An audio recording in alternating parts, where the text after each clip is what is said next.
Tampa Bay. First and foremost, we want to give all the praises and glory unto Yahweh, Ba'Hashem, Yahushai, Ba'Hashem, Ruchakodash. Double honors to the elders, apostles, of great millstone. Much blessing and salutations to the Akim around the four corners of the earth who are diligently pushing out this truth and this truth and sincerity.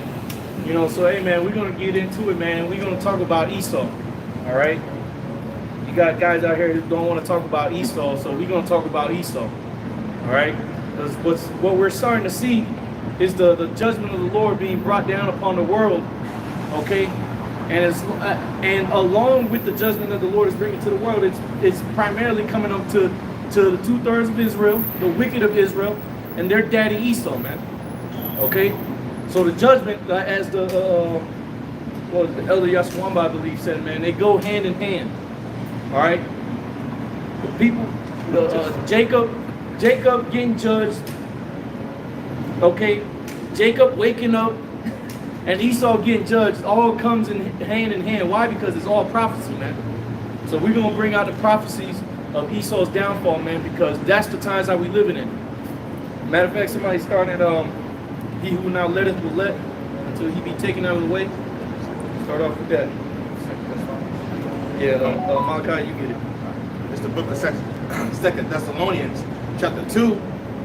Start at verse. You see, the Lord, all right, is allowing this devil to do his bidding on the earth, allowing him to and Esau is so prideful that he believes that he's doing his own will, okay, but the Lord is allowing him to do his so-called will upon the earth, man, which we know that the ways of man is not of his own, but the Most High who directs his steps. So the Lord is allowing this devil to move on the earth, to do these things, to bring about the CHIP, okay, the micro stick, all right?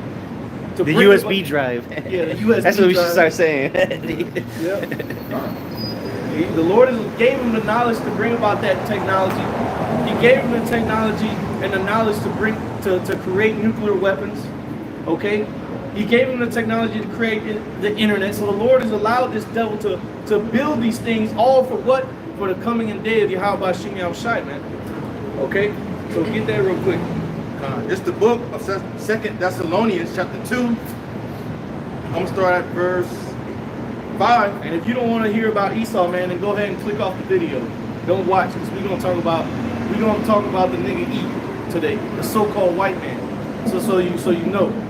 Go ahead. It reads, "Remember ye not that when I was yet with you, I told you these things? And now ye know what withholdeth, that he might be revealed in his time." That he might be revealed, man. So if we ain't talking about Esau, then who the hell's supposed to be talking about Esau? The scripture said that he got to be revealed. Who the hell is out? The Christian church ain't exposing Esau. They exposing themselves, man. They're not even telling you who Esau is. You go to a church and ask people who the hell, hey, who's Jacob and who's Esau? Or who was Esau? A little kid will be able to answer that before grown-ass people in the church do, man. Go ahead. Let's see what's happening. This damn devil, the deeds that he's doing on the earth and that he's gonna do on the earth, they're being revealed to the world. Okay? They're being brought out to the light. Okay, because this devil has lived in the dark for a long time with no exposure. And if anybody doesn't want to expose them, it's because they teach Yahushai for strife and contention. Right. Because we're supposed to speak on Esau. Oh, all y'all do is pick up the. Right. Of course, who else we gonna speak? Who's the wicked? But you know, if you want to just, you know, yeah, of course we get on our people. But if you're not teaching prophecy, then that's a problem, man. What a lot of people want to do, though, they want to talk about great millstone. They want to talk about different. You become obsessed. You get an unhealthy infatuation. Unhealthy. That leads to suicide. Depression. Suicide. Yeah. Go ahead. This is the book of 2 Thessalonians 2 and verse 7. "For the mystery of iniquity doth already work." Yeah, who's the mystery of iniquity, man? Even to this day, he's still a mystery. And iniquity is wickedness, man. So who's the mystery of wickedness? Well, it's Esau Edom, man. Barak, get real quick, Malachi 1:4. Okay? We're going to identify the man today. if you don't want to do it, that's okay. That's fine. The prophets are going to do it though, because that's our job, is to prophesy, man, to say before. Because hey, the whole earth is going to eventually know who the hell the devil is when he comes down upon them having great wrath. When those floodgates are opened up and he comes in and sweeps these people up, then the world is going to know who the devil is, because it's going to be made plain. What else can you say in that day when this man it got you hemmed up? He can come in and do, and you see the laws being put into place. Yeah. You know, for this devil to do whatever he wants, which is gonna come. I just seen this movie last night. It's called The Humanity Bureau. It's with Nicolas Cage, and bro's got to watch that shit. It's literally, it's based in 2030. Netflix. It's no, it was on Amazon Prime. But it's based in 2030, the year 2030, and the earth has ran out of resources. There's no water, clean water. The soil doesn't grow anything. And then the dude is called a humanity bureau. It's like a branch of another branch of the government. And what he does is he goes around seeing if people can go to the New Eden. You know, so and you know what's that likened unto? You're gonna be ostracized from society because people that was not in the main cities, the green zones, the safe zones, they had to fend for themselves, figure it out. Right. So his job was to go to those people and to see if they was they check their numbers, their credit scores and shit like that. Yep. And bro, it's spiritual because they're like, oh, you gotta produce. You know, you can't just be consuming. You got to be a producer in this society. If not, we'll send you. If not, we'll come in and send you to New Eden. And what New Eden was a crematory. Oh yeah. Yeah. So you brothers got to watch that shit, bro. Yeah, it was a death camp, bro. And you talked about it in your video. You just put up. Oh yeah. I mean, you talk about 2030. Mm-hmm. I mean, these that's right around the corner. Yeah, that's right around the corner. But what in life we might not see in 2030. Exactly. Ain't no way. Rush these things into fruition now. Yeah, right? Lord, we'll watch that movie one day. And see, that's the spirit that it was in 2030, because the scripture says, for the elect's sake, the days shall be short. Because if not, that's exactly what will happen. There will be no resources. You'll be living in complete hell, depending completely on this devil. Yeah, no clean, drinkable water. What's going on in Mississippi? Right. They can't even brush your teeth. Yeah. Motherfuckers are scared to take a shower in Jackson, Mississippi. Yep. So this isn't far-fetched. And this movie's from 2020. So, it's not a brand new movie. So, but they already been showing you. If it came out in 2020, they recorded it in 2018, 2019. Right. And now it's a good movie. It's kind of slow, but it builds up and whatnot. It's a good movie. They show a lot in there. It's a whole agency, which the IRS. Pretty much he was an IRS agent. He would come and check your numbers. He had a pistol though. What they just do? What they just do? They just armed the IRS. So I was like, man, brothers gotta watch that movie, man. It's called Humanity Bureau. It's with Nicolas Cage. Go ahead, Just read that whole verse. It's the book of Malachi, chapter 1, verse 4. Whereas Edom said, we are impoverished, but we will return and build in desolate places. Yeah, see, and that happened, man. The downfall of the Roman Empire came about, and Esau was pushed to the outskirts, the hills, to the, what do they call the Caucasus Mountains, when he was living up there like a brute beast that he is. Yep. Okay, he was impoverished, man. And Jake ruled in Europe for a time, but then guess what? Then he came back into Renaissance, the rebirth of his empire again. Go ahead. Thus saith Yahweh of hosts, they should build, but I will throw down, and they shall call them the border of wickedness, and the people against whom Yahweh hath indignation forever. Yeah, see, so this is why we got to talk about this, man, because he is the border of wickedness. You got to understand that when you come across these devils, you're going to find wickedness. So it would behoove you to know who that man is. And what does it say in Acts chapter 8? How can I lest someone teach me? So if you ain't talking about it, how are the people supposed to learn? You're talking about Jake got to wake up. Yeah, I mean, that's just a nigga woman spirit, bro. Disgruntled nigga woman spirit. Bro, what is Jake supposed to wake up to if you ain't expounding onto him the devil, the wicked one? And to refrain from them, because the scriptures say to refrain. What does the light have to do with darkness? Right. There's no fellowship. Yeah, you're not telling people who Esau is, then you might be leading these people or allowing these people or keeping that mindset in them that it's okay to continue to be around these devils and to make friends and to. No, man, these devils are wicked. Just because you're cool with one or two, you still don't fully trust them, man. right? we deal with them on with guile and with wisdom. Yeah, you might have to make friends with one on some business type shit or whatever, or for work or whatever the case is. But we understand that these men are the devil, man. All right. So we had to prophesy against them in their kingdom. They're all confederate with this kingdom. So you're gonna have a man saying, "Oh, we don't need to talk about that," when Esau is the end of the world. Okay. So we're not gonna talk about it. We have to talk about it because we're prophesying the end of the world. Okay. We're not gonna sit here and talk about this camp or there's a time and a season for everything. Yeah, you do have to get off some of these other camps. All right. But everything is again, there's a balance for everything. You got people that's coming against us like we the evil ones. Right. That was it on that. Yeah, man. So they said the border of wickedness, man. So anywhere these devils go, that's where wickedness is. And then it said, what the end of that say after that? The people against whom Yahweh have indignation forever. So should you not want to know who the hell this is that the Lord has indignation with forever? Who the Lord hates forever? That's what I'm saying. Golly, who is that guy? Who is Edom? But you should want to know, and when you want to know, you're going to search out who's teaching who this guy is. Who's teaching? And real quick, because King David was known as a man after the Most High's heart. And so we know who the Lord hates, and we know what type of mindset we got to be in, Going to the house of David. Yeah, King David hated Edomites, right? Yeah. Hey, even Job wrote, who I disdain to, was that King David? Nah, it was Job. Yeah, it was Job. I know I disdain to put with my dogs, man. He didn't want Faces of men. Yeah, he was the one that said dogs it. around these damn weirdos, man. You just had this one Edomite. I seen the thumbnail with the title on World Star. Dude talking about he exposed himself. Some Edomite talking about the shit that he does with his dog. He's like, and the caption was, "I control where the cum goes." Oh no. Like, no. This is the man. But we're not supposed to talk about it. Come on, man. We got to bring this man out. Continuing that until he be taken out of the way. Go ahead. Going back in 2 Thessalonians 2 and verse 7, for the mystery of iniquity doth already work. Only he who now letteth will let until he be taken out of the way. So like, read that again.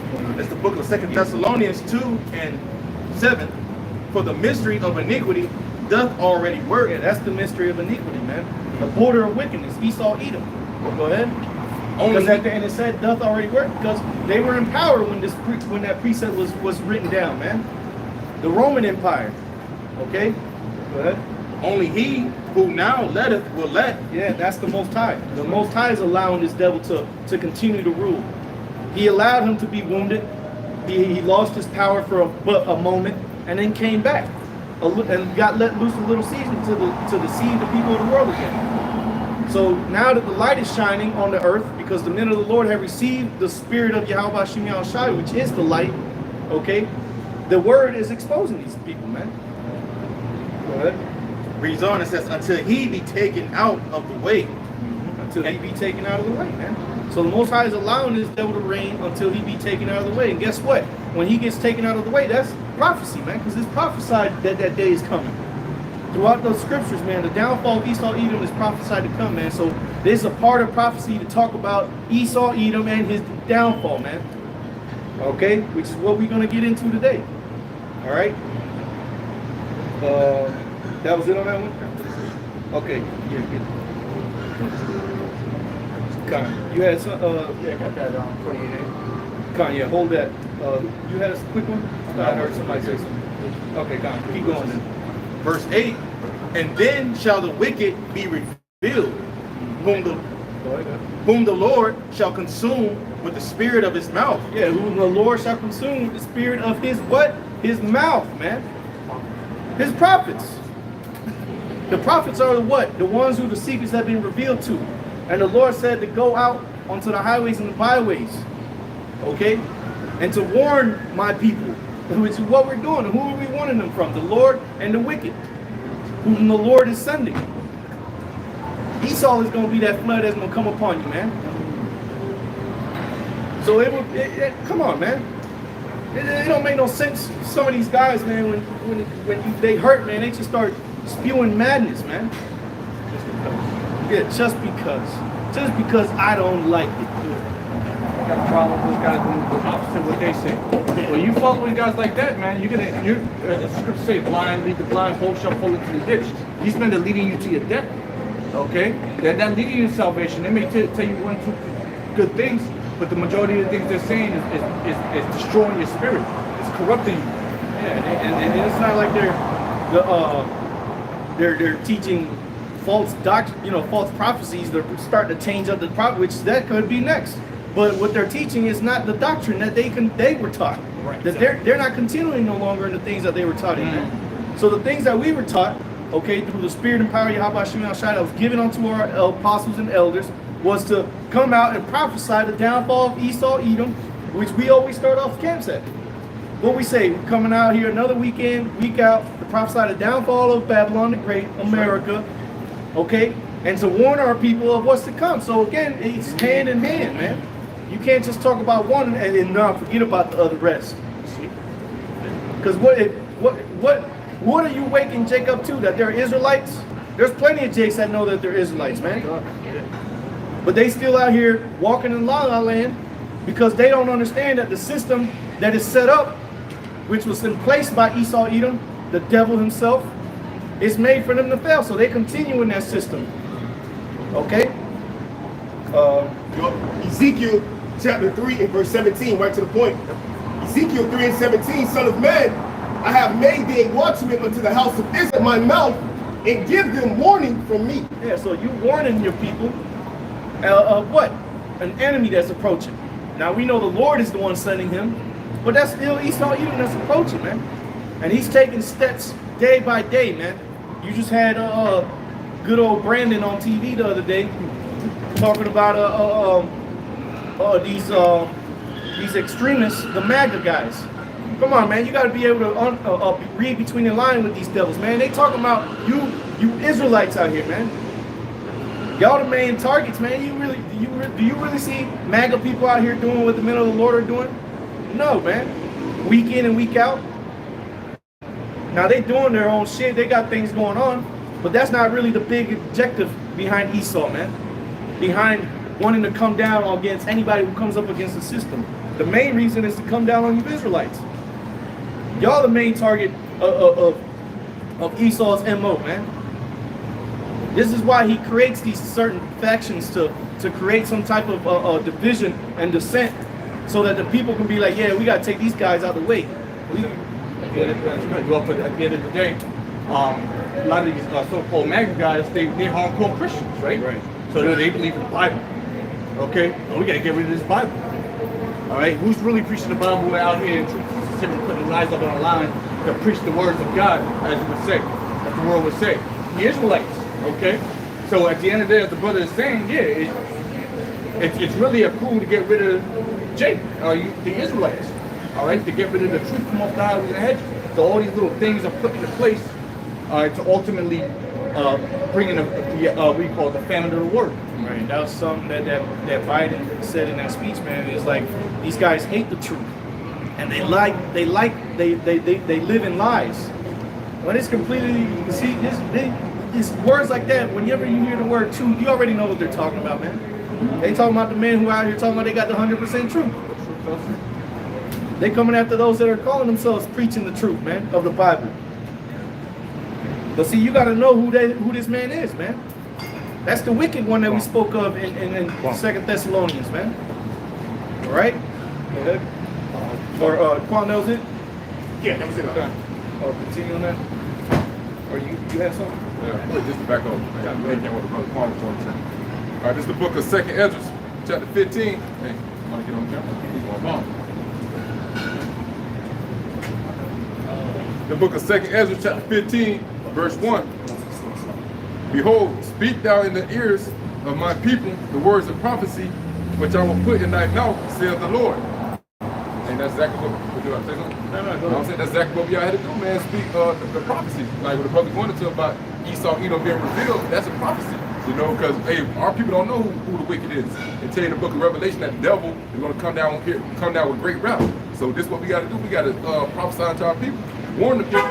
Ultimately, it's the Lord bringing forth these famines, these plagues, these pestilence. But who is he using? He's using Esau, Edom, the devil, man. His left hand, which is thy sword, man. Scripture says, deliver me from the wicked, who is thy sword, man. Who got the blessing of the sword? Esau, Edom, right? He's the one that the Lord is using to jack you people up. That he's going to use to jack, really finish the majority of the Israelites off, man. How much Jacob's trouble is going to be really headed by that man. Okay? He's going to be the one that's bringing the trouble. That's the thing. If you ain't speaking on Esau, then how's you warning people about Jacob's trouble? You know what I'm saying? Yeah. You got to speak on this because that's the devil that's coming down with that great wrath. You know. Going back in 2 Thessalonians. Oh, okay. All right. No, go ahead. It's the book of 2 Thessalonians 2 and verse 8 again. And then shall the wicked be revealed, whom the Lord shall consume with the spirit of his mouth, and shall destroy with the brightness of his coming. See, and shall destroy with the brightness of his coming. See, right now, Esau's being consumed by the mouth of the Lord, man, through his prophets. By us bringing out these, speaking about the devil, man. So that right there is telling you that we got to be talking about this. Because the Lord power surely doeth nothing, man. But he revealeth his secrets unto his servants, the prophets. So those are the men that are going to be speaking the words of the Lord. The Lord won't bring it to pass unless it's been spoken about. Right. The Lord is fair. Right. Like he can do whatever he wants ultimately, but the Lord is fair, so he's gonna make it known that okay, yeah, I'm about to bring destruction. It's gonna be through these people, all right, and you need to watch out for these signs. So the Lord is bringing it. Who's talking about it? The prophets of Yahweh Shem Yahushai, which everybody seems to not believe, and everybody seems to wave their hand at. Oh, you know what? Well, that's the Lord. That's the mouth of the Lord. It's the book of Proverbs, chapter 11, verse 21.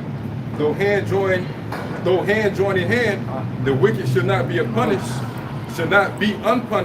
but the seed of the righteous should be delivered. See, and that's the thing. Our people, because of are destroyed for lack of knowledge. So their hand is joined with Esau because they don't know no better to let go. Now you have those that know better because they've heard about this truth and they still holding on to his hand. But our people got to be told who they holding on to is the devil, and he's leading them into a ditch, man. Sorry, John. Yeah, brother just read that the Lord said he gonna destroy him at the brightness of his coming. Hey, so if you found joined with that devil, man, you go suffer his destruction right along with him. Because if you agree with him, on a social level, you agree with his culture, you agree with everything that he's about. All right, the scripture said, "Come out of her, my people." So mentally, you already attached to this man. So when he goes to put forth his mark, all right, you already mentally with him. So anything that he's with, you spiritually still attached to him. So anything that he puts forth, you are the people that's going to end up taking his mark, man. So you're gonna be destroyed anyways, Going back in 2 Thessalonians 2 and verse 9, even him whose coming is after the working of Satan with all power and signs and lying wonders. That's right. Go ahead and get the down. You have something? Yeah, Ezekiel 33, but We'll go ahead and get that sentence. It's Ezekiel 33. We're talking about the sword, which we know the wicked, which is thy sword. Psalm 17 chapter, talking about Esau. Ezekiel 33 started at top, verse 1. It says, "Again, the word of Yahweh came unto me, saying, Son of man, speak to the children of thy people, and say unto them, when I bring the sword upon a land, if the people of the land take a man of their coasts and set him for their watchman," verse 3, "if when he seeth the sword come upon the land, he blow the trumpet and warn the people." Yeah, see, this is what we're commanded to do. Seeing the sword coming, we got to warn our people, man. Because if not, the brother's going to get into what happens. So if you don't want to talk about Esau, you're going to have a lot of blood on your hands, man. Go ahead. Yep. Ezekiel 33, verse 4. And that's a terrible thing. Look, you got your blood and the blood of a lot of wicked niggas that died in their iniquity. Well, go ahead, because the scripture goes into it. Yep. Ezekiel 33, verse 4. "Then whosoever heareth the sound of the trumpet and taketh not warning, if the sword come and take him away, his blood shall be upon his own head. Yeah, see? So this is what we're doing. We're trying to get off the blood of a lot of these men that don't want to hear it. And not just men, but you get what I'm trying to say. These Israelites, I'll say, for those of you with lack of understanding, we warning you Israelites that the sword is coming, and if you don't want to take heed, that's fine. We did our job. But guess what now? Now you're dead. And your blood is upon your head. Go ahead. Yep. Ezekiel 33 verse 5, he heard the sound of the trumpet and took not warning. His blood shall be upon him. But he that taketh warning shall deliver his soul. See? Now, if you get warned, if you're being warned of the sword, and you take heed and prepare yourself, and how do you prepare yourself? By coming to the Lord. So when you come to the Lord and seeking that preparations, you saving your soul. So this is a part of exposing this devil is also a part of saving our people, man. It's needful to speak on this damn devil, man. It's necessary. Go ahead, Baby. Ezekiel 33 verse 6, but if the watchmen see the sword come and blow not the trumpet, and the people be not warned, if the sword come and take any person from among them, he is taken away in his iniquity. Yep. But his blood will I require at the watchman's hand. Yeah, so see, that man's still gonna die. The wicked, he didn't take heed. At this point, he didn't hear you talk about the sword that's coming. So he's still gonna die in his wickedness, but now his blood is required at your hands. Because you didn't warn him of the sword, of the enemy that was coming. Okay? So see, you don't want to talk about Esau, you don't want to talk about Edom, then hey, you're gonna have to take into account all the blood that's gonna be on your hands, man. Go ahead. Yep, I'll stop here. Ezekiel 33 verse 7, so thou, O son of man, I have set thee a watchman unto the house of Israel, therefore thou shalt hear the word at my mouth and warn them from me. And warn them from me. Hear it at the mouth of the Lord, because we got the knowledge, wisdom, and understanding was given unto us. It was poured into us. Okay, us being those new vessels. Okay, that wine was poured into us, and now we go and warn the people from the Lord, because He's the one that's sending the sword. Okay. Can I add something else? God, I'll bring the scripture first then. Book of Isaiah 62, verse 7. Isaiah 60, I'm sorry. Is that right? Verse 6. You got what? Isaiah 62, verse 6. I have set watchmen upon thy walls, O Jerusalem, which shall never hold their peace day nor night. Ye that make mention of the Lord, keep not silence. Yeah, keep not silence, man. Silence about what? What is a watchman supposed to be not silence about? About the warnings. You got to be warning of the enemy. If a watchman is silent, then what's his use?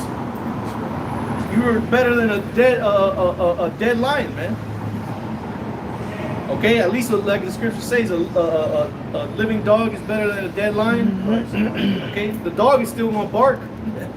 The dog, he might be just a dog compared to a lion, but at least the dog barks and lets you know the enemy is here. Somebody's afoot. Still bite, still bark. Right. That lion's much stronger than a dog, but at the end of the day, if it's dead, what good is it? All The right? lion doesn't protect you. Dogs do. Yeah, exactly. Yeah. If you have a cat, you know. Nigga break in the house, the cat's gonna be in the corner chilling. They gonna fight. A dog just instinctively knows to protect the owner, or the right. bark, the warn. Lion ain't barking. They can roar, but they don't bark. You know? Right. It's how much more a dead one, you know? Right. It says, next verse 7, and give him no rest till he establish, until he make Jerusalem a praise in the earth. Yeah. See, and give them no rest, man. So we don't continue to talk about Esau, because that's a job of a watchman. Right. Watchmen, which are the prophets. If you're not watching for the enemy and not resting day nor night, and you're keeping quiet, then you're not a watchman. That means you're not a prophet. So what the hell are you doing? You're just being a nigga. You got cats out here saying that, oh, you just read prophecies. You ain't prophesying, you just reading prophecies. Well, what do? We filter what we see through the Holy Scriptures. Which a lot of these so-called Israelite camps out here are not doing that. So when we see something happen in the world, we go directly to the Scriptures. We'll go to the article, we'll read the article and then we'll go and we'll filter that article through the Holy Scriptures and say, okay, we'll see how this applies to this time. See what Isaiah said. You see what Malachi was saying. You see what Ezra was saying. Right. Well, get that real quick. Now that you brought it back, get that Jeremiah 28:8 real quick. I got it right here. Jeremiah chapter 28 verse 8. Because this is what all the prophets of old did, man. Go ahead. Jeremiah chapter 28 verse 8. Salakia.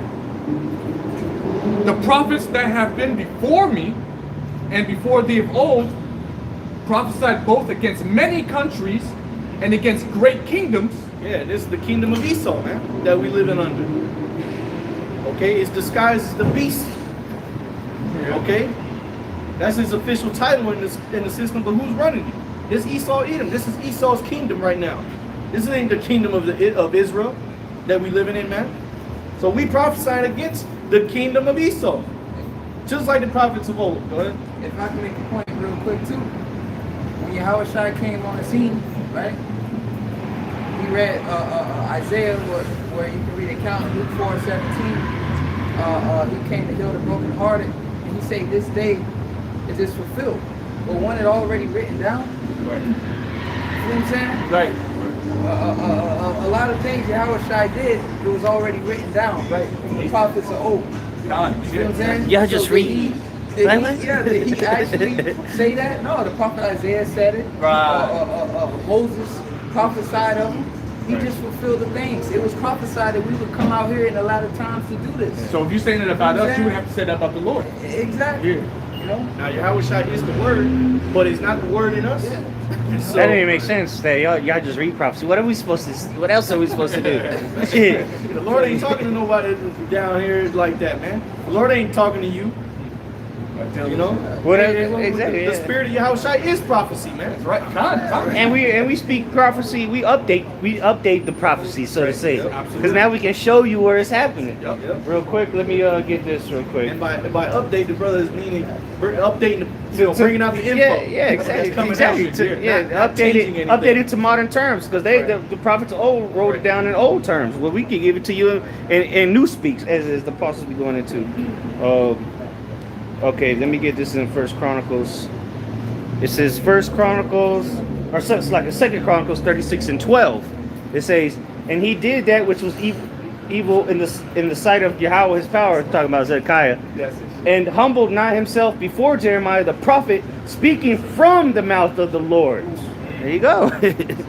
Jeremiah wasn't making shit up. He was speaking from the mouth of the Lord. But guess what? We reading the words of Jeremiah, but that was the words of the Lord. Read that one more time. This is Second Chronicles 36 and 12.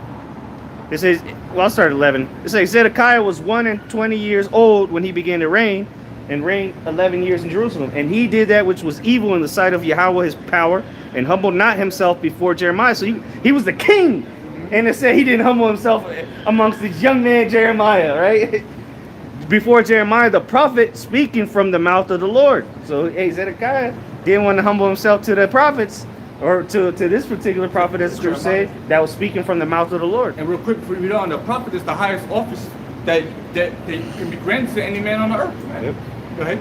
I got another one. Getting the word directly from the Lord. Like Yeah, another the one. Kings and everything. Exactly. The kings have to humble themselves to the prophets. As you hear. Is it Hosea 6:5? Therefore have I hewed them by the prophets, I have slain them by the words of my mouth, and thy judgments are as the light that goeth forth.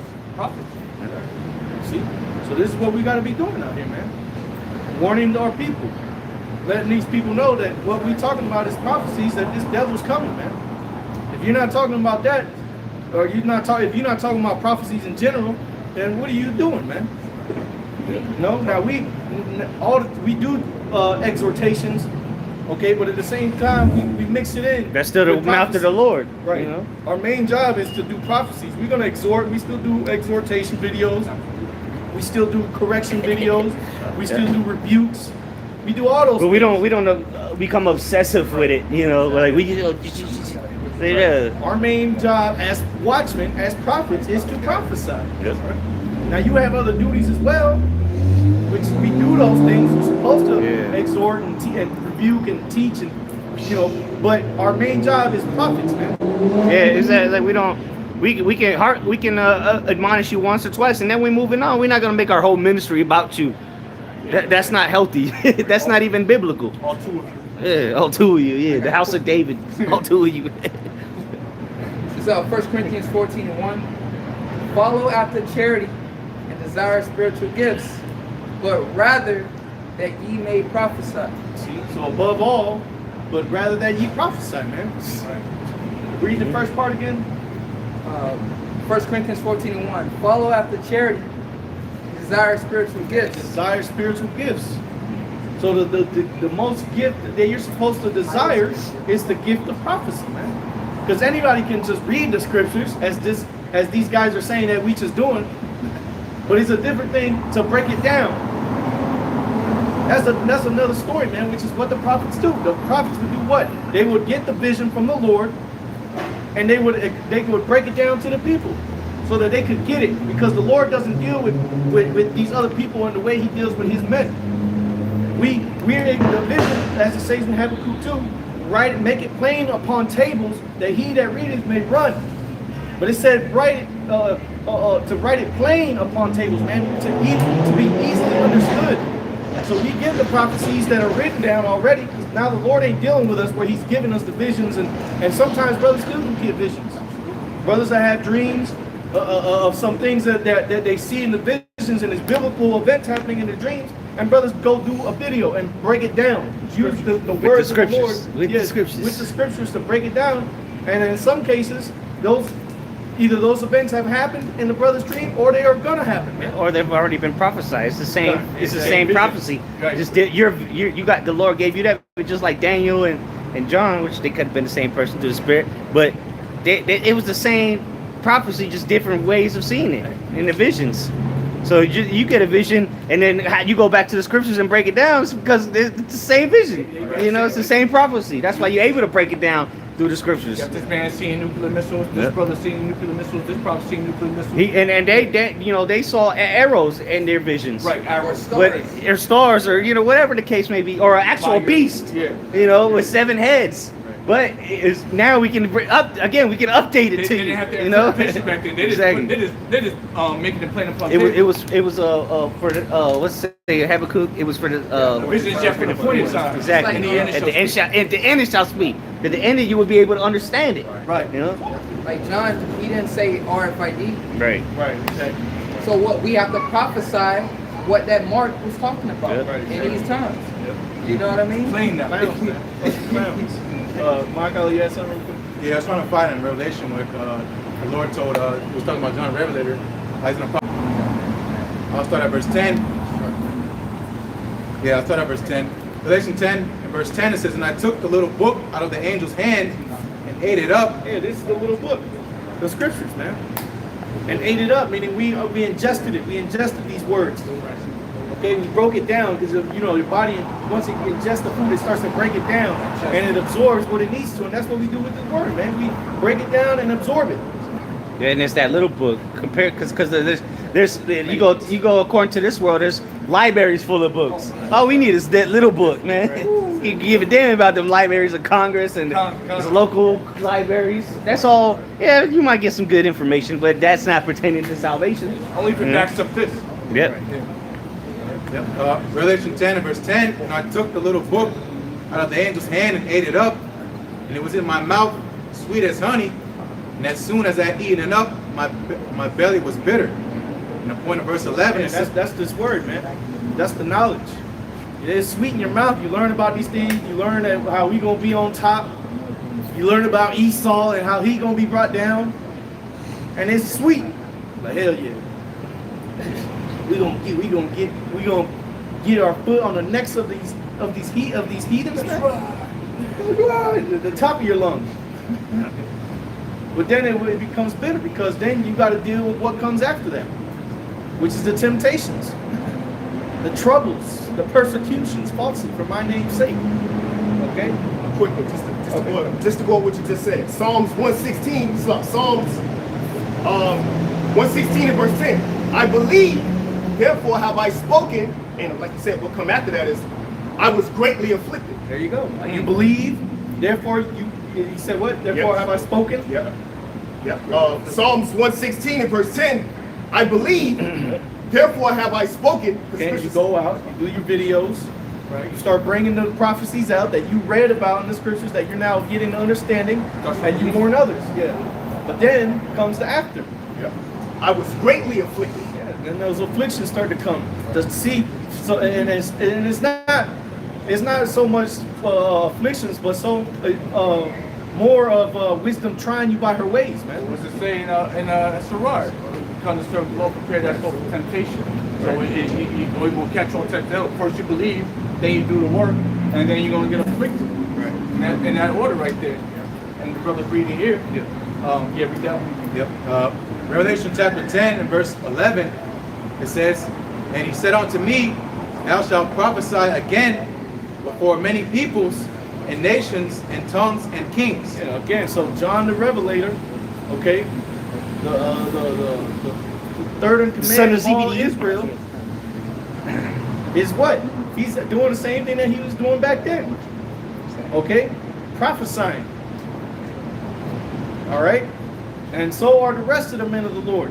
Those that believe on the Lord, man. I thought that Lord was about to break that glass. But hey, man, this is what we were called to do. You had one real quick? Man, you got it. Yeah. It's the book of Hosea, chapter 12, verse 10. "I have also spoken by the prophets." There you go. Lord's will is edifying. Until next week, shalom. What did it say? Read it again. They're gonna be short. Verse 10, "I have also spoken by the prophets, and I have multiplied visions and used similitudes." See, so the Lord multiplied visions, used similitudes, things. Matter of fact, somebody, let me get that word. Read that again from the top. Let's be sure. What verse? Hosea 12 and 10. Okay, go ahead. It's the book of Hosea 12 and 10. "I have also spoken by the prophets, and I have multiplied visions and used similitudes Use similitudes. Go ahead. by the ministry of the prophets." By the ministry of the prophets. Okay, by the teaching of what the by the coming together, because the ministry is just not two random dudes out on the side of the road, man. Is a camp. All right. So let me get that word there for similitude and use similitudes, right? To be like, resemble. So what are the prophets seeing? Things that resembled what the prophets saw in their visions. So what are we doing? We're seeing those things that resemble the similitudes, and we're teaching those things, man. We're prophesying about what those similitudes are, man. So now the prophets both saw the visions of the missiles, like the brother said earlier, the USB drive that John saw. But now we're actually seeing the actual technology coming out, and we bringing it out. Like the brother said, we updating you on what it's giving you a clear picture of what it was. What's the Kanaka on those precept? Look through a glass, darkly lit, dim, something like that. Get that real quick, go for Sean.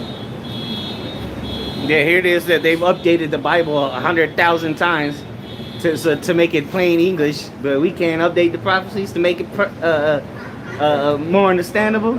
Use new tech. 'Cause obviously, they didn't have technology. Period. You know, as far as like what we see today. So obviously, we got to say it a different way for you to get it, and we got to read the scripture first to do that. Because the Roman Empire is not ruling now. So now we're having to say, okay, this is like what the Roman Empire was doing when the prophets wrote this, but now it's America.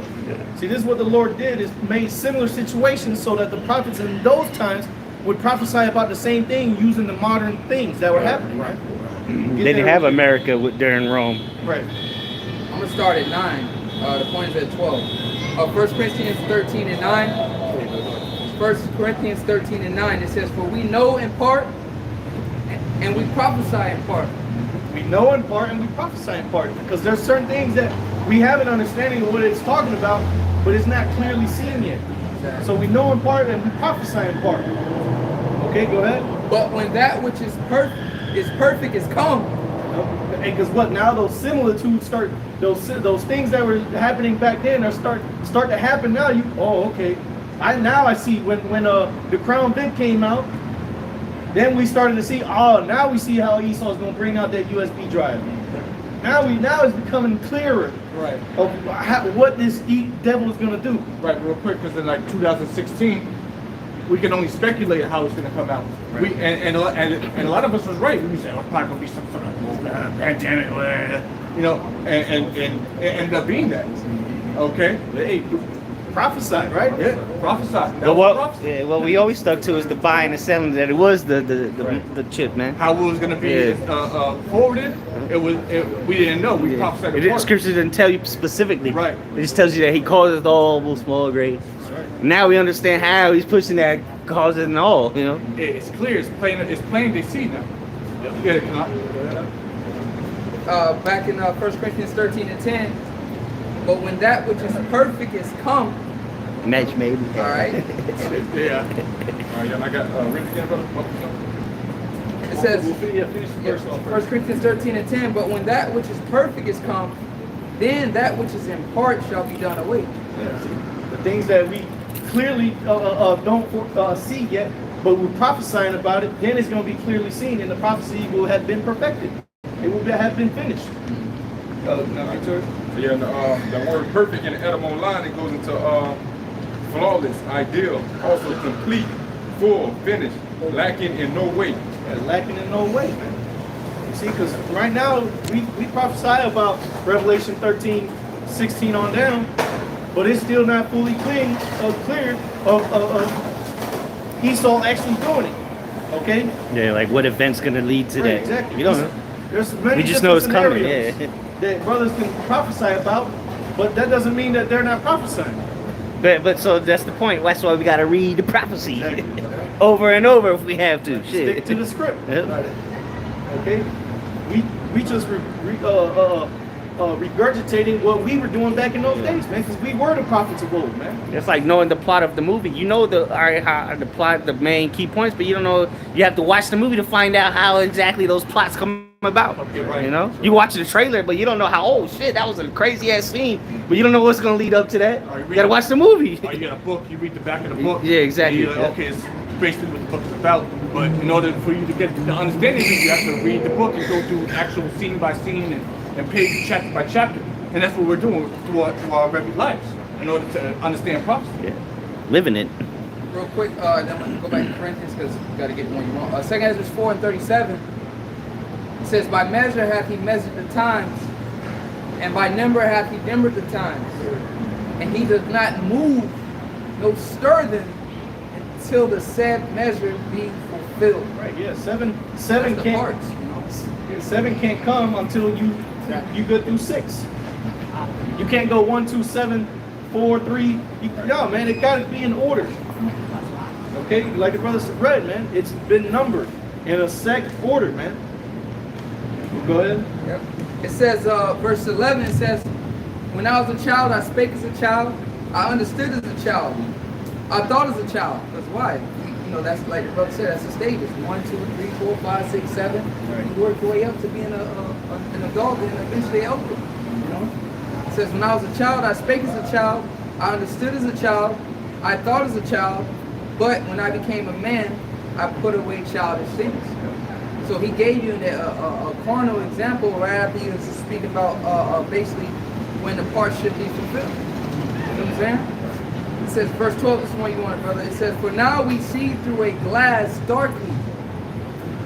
And when you was a child, you don't fully understand everything. You know what I'm saying? You had to grow up, that's right. And then when you become a man, all right, then you come into that full understanding. You go through experiences, Exactly. you learn from people that have been through it already, and then it gets clear, right? Yeah. It It says, becomes clear. It's that dark you get. It says, for now we see through a glass darkly, but then face to face. Yeah, then face to face, meaning clear as day. Which is what John saw a vision, Right. all right?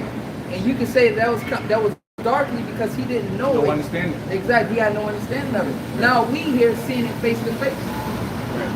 Yeah, because he was prophesying things to come that hadn't happened yet. Now a lot of those things have already happened, so we're able to, break it down. He physically, that was the dreams that he was having, and as he wrote it, that's exactly what he was seeing. You know, but it's symbolic because it didn't mean what he was seeing. Like, was it gonna mean a dragon was gonna come out of the ocean with 7 heads? Yeah, right. You know, locust. Yeah, That's what he saw. But exactly, that's what he saw, though. Yeah. But now, guess what? John's back here again, and he's actually prophesying of what that dragon was that he saw back then. He might not know he's John, but he's out here teaching the true meaning of the vision, man. Right, that was it on that one? I gotta finish it. Okay. It says, "For now we see through a glass darkly, but then face to face. Now I know in part, but then shall I know, even as also I am known." Yeah, exactly. And how did the precept start? I know in part and I prophesy in part. And that's right. So now that it's become clearer, now that we know, now we can fully prophesy and break it down and fully expound upon what it means, man. Because before we wrote those things down, we were those men of old. Some men, all the books that were written aren't in the small book, man. Right. Okay. Then you think about a watchman, you're on a high tower, you can see far out. You know, you can't really see, you know, especially if it's far out. You can see our enemies coming, but you maybe see a few weeks out before returning, but eventually, oh, that's the Persians, or well, that's such and such. But you speak when an enemy's coming, and as time gets closer and closer, again, the enemy approaches, you can speak more clearly because why? Because now they're right in front of you. Right. Go ahead. Revelation chapter 22, verse 10. And he saith unto me, seal not the sayings of the prophecy of this book, for the time is at hand. Yeah, so we gotta come out and speak. And now things are more practical and made whole, you know. Brother wanted to, we know in part and we prophesying part. Hey, but that's why we had to continue through the spirit of power, Yahweh to speak. Hey, because what? The time is at hand. Now things are being made known. Now it's understandable. Like we're quoting the book of Habakkuk, the time is the vision is yet for the appointed time, but at the end it shall speak. All right. Hey, the spirit of the prophets are subject to the prophets. So you got these same men coming back, carnation after carnation, hey, and pushing the word, man. And now the vision is made plain, you know. You got it, Mario. You had something real quick? All right, go ahead. Speak to it.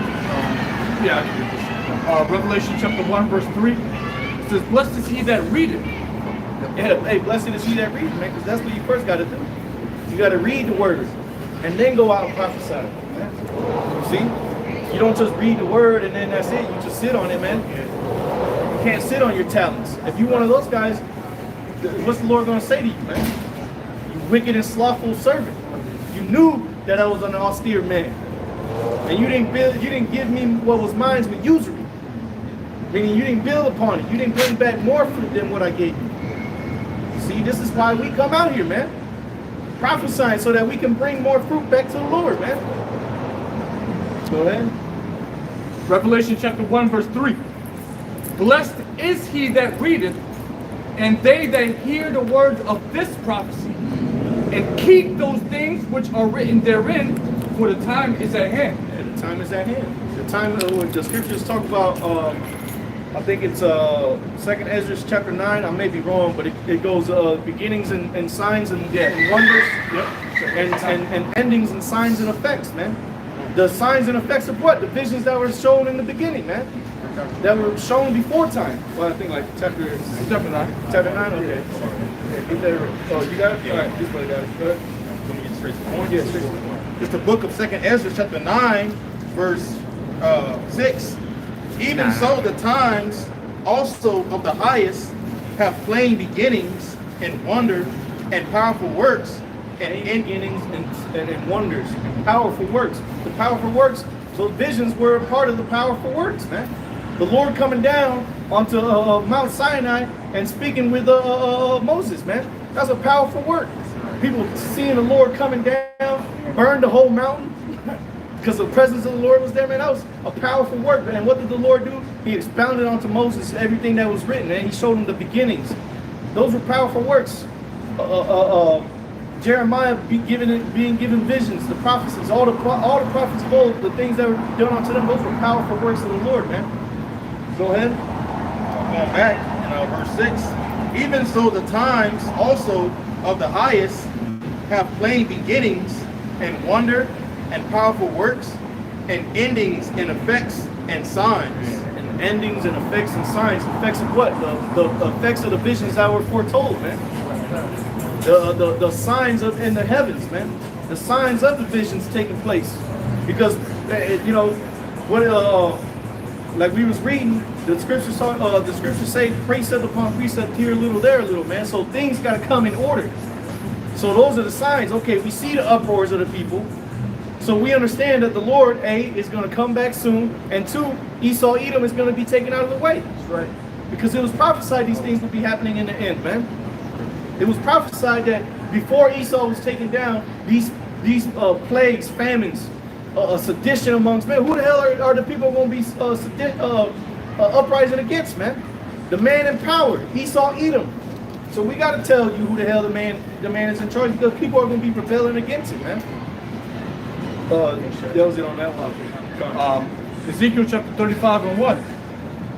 Moreover, the word of the Lord came unto me, saying, Son of man, set thy face against Mount Seir and prophesy against it. There you go. Set thy face against Mount Seir. Who's Mount Seir?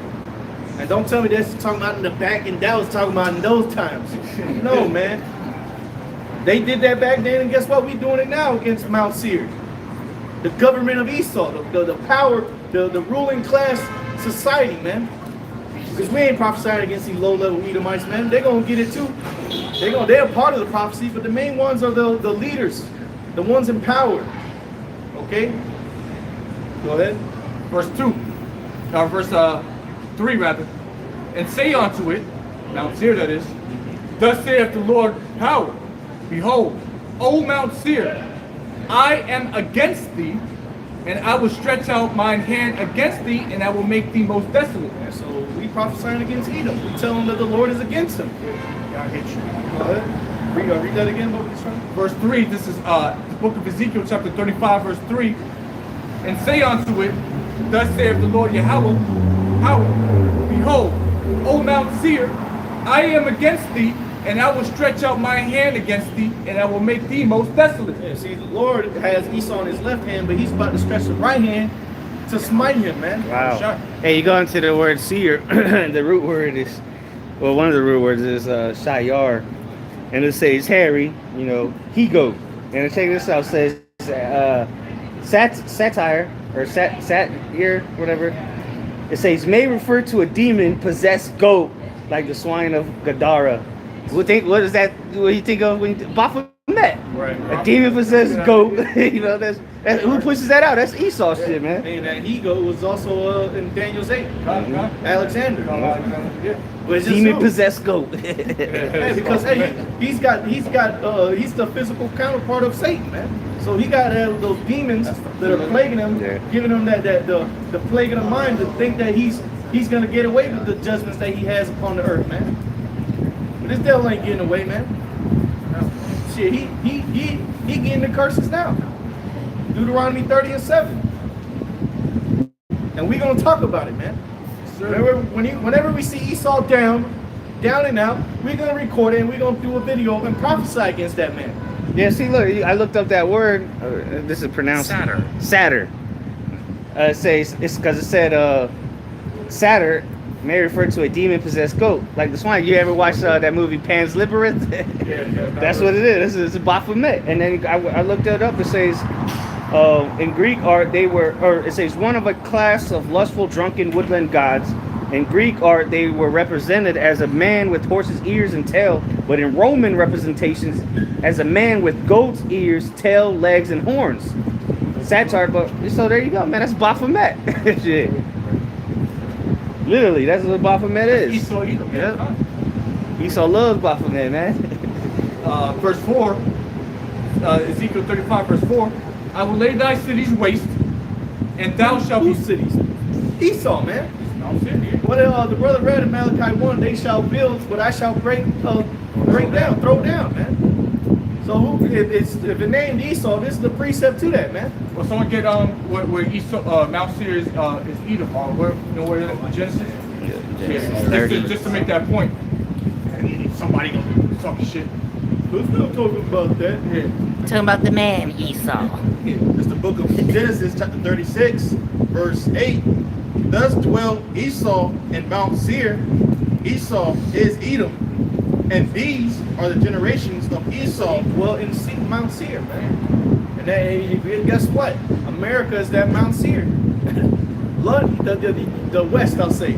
Well, you know, you got him in the East too, but the place, his places of power, man. Right. We prophesying against America. We prophesying against, the beast. Exactly. There you go. All right. We prophesying against the damn devil, man. Go ahead. Right. That was it on that. Yeah, that was it. Yeah, that's the one on that. Back in verse 4, Ezekiel 35, verse 4.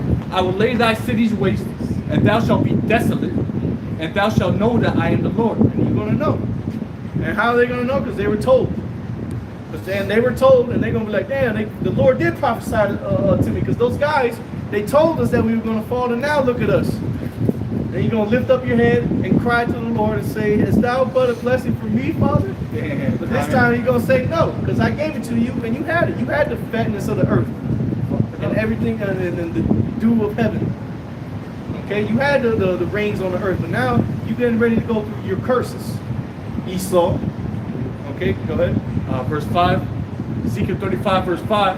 Because thou hast had a perpetual hatred, and hast shed the blood of the children of Israel by the force of the sword in the time of their calamity, in the time that their iniquity had an end. Yeah, see, that's the thing, man. This is why we gotta prophesy against him, because he's still putting his foot down on the gas pedal against the Israelites, man. You know, brothers know the thing I do in the parking lots, man. When I see somebody, act like I'm about to hit him with the car. But that's what Esau Edom's doing to our people, man. He's just straight bamboozling us, just ramming through Jake, man. Look at the TV, man. Look at some of the shit they put on TV. You got a native woman on there, fat as fuck, in charge of everything. You so-called black man is acting like goddamn effeminate. You so-called Hispanics out there, you just a damn proverb. You just a damn you call Native American Indian. You a damn Halloween costume. Right. Yeah. And this is why Jake in the scriptures is known as the prey, and Esau the fowler. Esau's laying snares out here, man, to trap you damn Jakes, man. And he's got a lot of you. He's even got Satan himself got some of you so ensnared in your mind that you don't even want to talk about Esau no more. Right. Yeah, I ain't gonna talk about it no more. Well, we just talk about something else. Talk about you, niggas. Yeah, they don't want us to talk about it. We're gonna continue to talk about it because again, this is end time prophecy, and the scripture says we have to measure the times. And as our scripture says that he is Esau is the end of the world. We have to talk about the end of the world. This is the thing that we need to be looking for. Because we'll get it, Lord's will. But Ezra was asking the angel, what are we going to be looking for? What do I need to be noticing and seeing to know that this is the end? Okay? Esau is the end of the world and Jacob is the beginning of his followers. That's what you need to know at the end of the day. Esau, who's Esau? So-called white man. He's in power right now. All of us can agree to that. Okay, even you people talking shit, you can agree to that. You know it's Esau. He's the end of the world, so we have to talk about it. And this is what it says. Ezekiel 35, verse 6. Therefore, as I live, the Lord is living power, saith the Lord Yahweh, I will prepare thee unto blood, the Edomites, and blood shall pursue thee. Since thou hast not hated blood, even blood shall pursue thee. Yeah, see, and that blood that he shed over all these years is now coming back to haunt him, man. And how is it haunting? Haunting him because we're bringing it out. Two witnesses. Yeah, the two witnesses, man. We was there. We seen him do it. Judge, Your Honor. Look, ooh, yep. Pointing him out, Scopay on his ass, man. And anybody who wants to try to take him out of the limelight, we gonna mark your ass too. Tell it. Like, nah, we ratting this nigga out to the Lord, man. Righteous snitches. Yeah, exactly. Verse 7.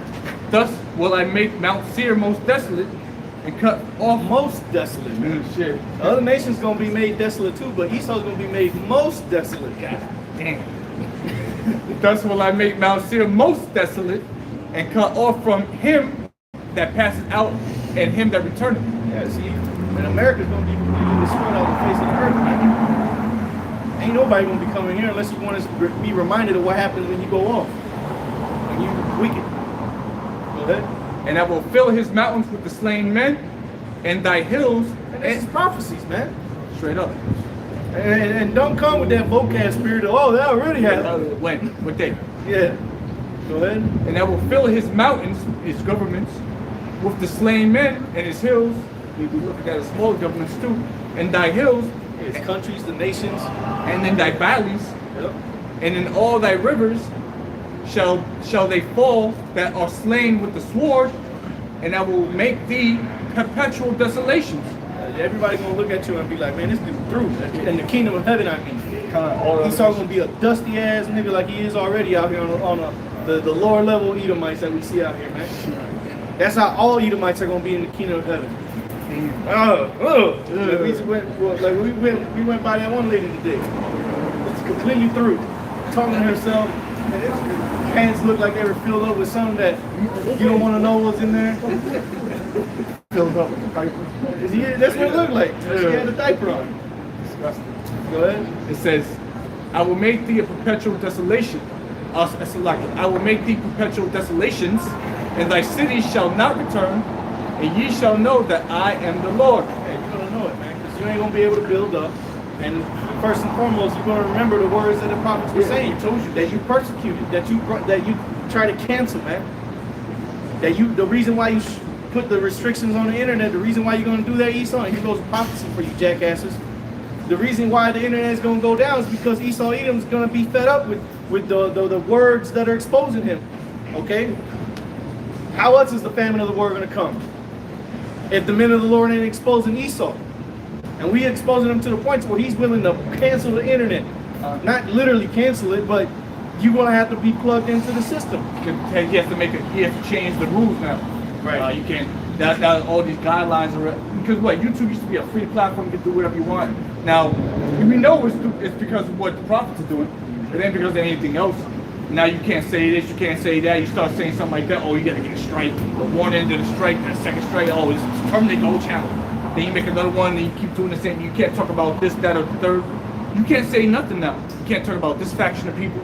So now let's get to the point here. We're entering 2023. But if we even get to that, you ain't gonna be able to say really anything shit. The only thing YouTube's gonna be used for is entertainment, shaking your ass music. Because you got a bunch of music videos out there that's completely damaging and corrupting the youth of this world. You got naked women on there. You got sodomy, but that 100 million views. But you here it is. You read the Bible. Oh, you can't say that. Go ahead. Frog, you had something? Yeah, hold that because this brother's gonna ask that. But Quan, go ahead with your research. I just got two. This is Jeremiah 51, verse 24. Read. Jeremiah chapter 51, verse 24. And I will render unto Babylon and to all the inhabitants of Chaldea all the evil that they have done in Zion in your sight, said the Lord. And again, that which is that which shall be done, man. There's no new thing under the sun. So the new Babylon, the virgin daughter of Babylon, that's going to happen to it. But it's going to be a time even worse than the judgment that happened to Babylon of old, man. For the same things, for the atrocities committed against Israel. Except what? The brother just read it. Esau Edom went above the measure that he was given to afflict the people of the Lord, man. He took it another step further because that's just the damn demon that he is, man. He's not satisfied with blood. So now, because he didn't hate blood, blood shall pursue him. So much. Yep, go ahead. Verse 25. Behold, I am against thee, O destroying mountain, said the Lord, which destroyeth all the earth, and I will stretch out my hand upon thee, and roll thee down from the rocks, and will make thee a burnt mountain.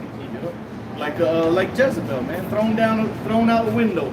That's what's gonna happen to Esau, man. You're gonna get thrown out the window, and then the dogs are gonna come and eat his ass up. Esau's just gonna be through, man, and it's all gonna be through spirit and power. Yahweh Shem outside, man. Go ahead. Last precept, verse 26. And they shall not take of thee a stone for a corner, nor a stone for foundations, but thou shalt be desolate forever, said the Lord. Ain't nobody gonna pick up a piece of where America left off and start off on that, man, because there ain't gonna be none left for nobody to pick up on. Not the ways, not the philosophies, not the government structure, nothing. None of that is gonna be around. Esau Edom is gonna be taken out of the way. We read it earlier, man. Right now, he's being allowed to do what he wants on the planet Earth until the Lord comes and destroys his ass with a little pebble to the foot. Okay? You had one? No, I just wanted to back you up. That's why the Zondervan Compact Bible Dictionary says Edom is what? He's set for future judgment, man. He's the only neighbor of Israel that is not set to receive mercy from the Lord. Right. So that's why all this talk of is coming up against this devil, man. See? Yeah, exactly. Get yours? It's the book of Jeremiah, chapter 49. I'm going to start at verse 12. For thus saith the Lord, Yahweh, Ba'ashem Yahweh Shai. Thus said the Lord, and who was speaking? Jeremiah, man. So when the prophets are out here, what are the words that are coming out? The words are not us. We didn't come out here with all right, this is what I'm going to say. At 4:30, I'm going to start transition over to this particular. No, man. We out here speaking through the spirit and power of the Lord who's speaking through us, man. It's his spirit in us. Paul said it best, man. It's not I who liveth, but Yahweh Ba'ashem Yahweh Shai who's within me. We're dead. We put off the old man. He's in there in a dark corner somewhere in the back of our minds, man. Shut up to never be seen again. It's Yahweh Shai that's running everything right now for us, man. Okay, go ahead. It reads on, it says, Behold, they whose judgment was not to drink of the cup have assuredly drunken, and art thou he that shall altogether go unpunished? Yeah, see, those whose turn it was not to drink have assuredly drunken. It wasn't. We weren't supposed to be going through all these things that we're going through right now. But I mean, we were. If you get what I'm trying to say, but not like this. Not to the extent that Esau took it to, man. So shall Esau go all together unpunished? Shall we just not talk about it and forget it like everybody in this world says? Just forget about it. That's back in the days. Why are you guys talking about that? Yeah, that was wrong, but I'm not doing it. No, man, we're going to bring it out. And we're going to talk about the things that were done in the past. Because now the retribution is going to come for the things that this devil did to our people, man. Now the judgment is going to come. Yeah, he did it in the past, but just because he did it in the past, that don't mean we're not going to talk about it. We're going to bring it up because the Lord's getting ready to come and judge his ass, man. Go ahead. It reads, it says, Thou shalt not go unpunished, but thou shalt surely drink of it. Why y'all talking about Esau? Y'all stop talking about Esau. That's letting him go unpunished, man. Right. No, we gonna consume his ass with the word with the mouth of the Lord, man. Go ahead. For I have sworn by myself, saith the Lord, that Basra shall become a desolation. Yeah, the Lord made an oath to himself. I'm gonna take these niggas down, man. I'm gonna take this damn devil, this pale-faced devil down. The Lord made an oath with himself for what he did to the chosen people of the Lord, man. Go ahead. For I have sworn by myself, saith the Lord, that Basra shall become a desolation. Again, Basra is who? Basra was the chief city of Edom. Again, the same guy. So if the Lord is talking about Esau, should not his men be talking about Esau? The so-called white man, shall we not be talking about him? If the Lord's talking about him, are we not in all holy conversation? Or that's what we should be in. Knowing that all these things should be dissolved, what manner of person are you to be in all holy conversation and godliness, man? Holy conversation is talking about Esau. Because the Lord talked about it. So we talking about what the Lord talking about, man. I don't know what the hell you talking about. But we talking about what the Lord was talking about and is talking about. Okay? And that's the destruction of this damn wicked ass society, man. Right. And the rulers that are perpetuating this wickedness, man. Go ahead. And it's all fun and games until that judgment come and take your ass away too. Go ahead. It says that Basra shall become a desolation, a reproach, a waste, and a curse, and all the cities thereof shall be a perpetual waste. Yeah, see, you're gonna be a perpetual waste, man. There ain't gonna be nothing left in America to let people know. Oh, damn! Look, they had that. What's that, Dad? Oh, son, that used to be a strip club. No, there ain't none of that shit gonna be around, man. Oh, that's where the so-called president used to live. All this shit's gonna be taken out, man. The Lord's coming to destroy America from coast to coast, and He's gonna use His weapons of indignation, man. The weapons that He allowed this devil to create to destroy himself. Why do you think these devils are talking about, oh, we don't want to go into a nuclear war? You don't want to, but the Lord going to force the hand. You had something real quick? Is that? All right, go ahead and bring yours up. All right. The book of Jeremiah, chapter 29, it's like chapter 25, verse 31. A noise shall come even to the ends of the earth, for Yahweh hath a controversy with the nations. He will plead with all flesh. He will give them that are wicked to the sword, says the Lord. Thus says the Lord. Yeah, those that are wicked unto the sword, man. And Esau, Edom being the wicked, because we got our people who are wicked too. But the Lord said he's going to give those that are wicked to the sword. So Esau's going to be given unto himself. Because when did the scripture talk about the vision of the beast? The feet was the bear, like feet of the bear. So he's going to bring these damn devils to fight against themselves. This is why we're seeing the visions amongst Esau, Edom. Because the Lord is going to put these devils against each other to the point to where they completely destroy each other with missiles, man. And that's a beautiful narrated story, man. You couldn't make a better screenwrite than what the Lord has written for the things to be done on the earth, man. Go ahead. Jeremiah chapter 25, verse 32. Thus saith Yahweh of hosts, behold, evil shall go forth from nation to nation, and a great whirlwind shall be raised up from the coast of the earth. Yeah, it said evil shall go from nation to nation. Yeah, see, man. So, this is going to all the nations, man. Where Esau dwelt, where Esau has gone to pollute the so-called white man, and he's taking control of the whole earth. So that means the whole earth got to get judged, man. Now the whole earth ain't gonna be destroyed. Like you have some clowns which to see the spirit of how the Lord works. People don't really even talk about that no more. People don't talk about, oh, the earth will be destroyed. No. Why? And why don't people talk about that? Because the men of the Lord will put on the earth and prophesied against that. That ain't what the scriptures say is gonna happen. This is what's going to happen. And now people don't even mention about the whole earth being destroyed. You still got some clowns talking about how the earth is going to implode or this and that. Nah, man. But people ain't really talking about that. People are talking about nuclear war. That's what people are talking about now. Why? Because the Lord has pushed that spirit on the earth through his men. Go ahead. Verse 33. And the slain of Yahweh should be at that day from one end of the earth even unto the other end of the earth. They should not be lamented, neither gathered nor buried. They should be dung upon the ground. Yeah, because the earth is exceedingly polluted under the inhabitants thereof, man. And Esau, Edom being the ruler of the earth, because it's been given unto his hand, this place is polluted because of him. It's been made the way it is, the way the people are, the way they walk and talk and all this, the way they live, man, is because the Esau, Edom is in control. So we got to talk about this, man. We got to bring out his judgment. We got to let the people know what is going to be done for the things that are being done in the midst thereof, man. And that's judgment to these damn devils, man. Because it's because of them, the so-called white man, that our people are in the condition that they're in. Ultimately, it was us, but he went above his means, and he put us in an even worse condition than what our people were supposed to go through the judgment of the Lord, man.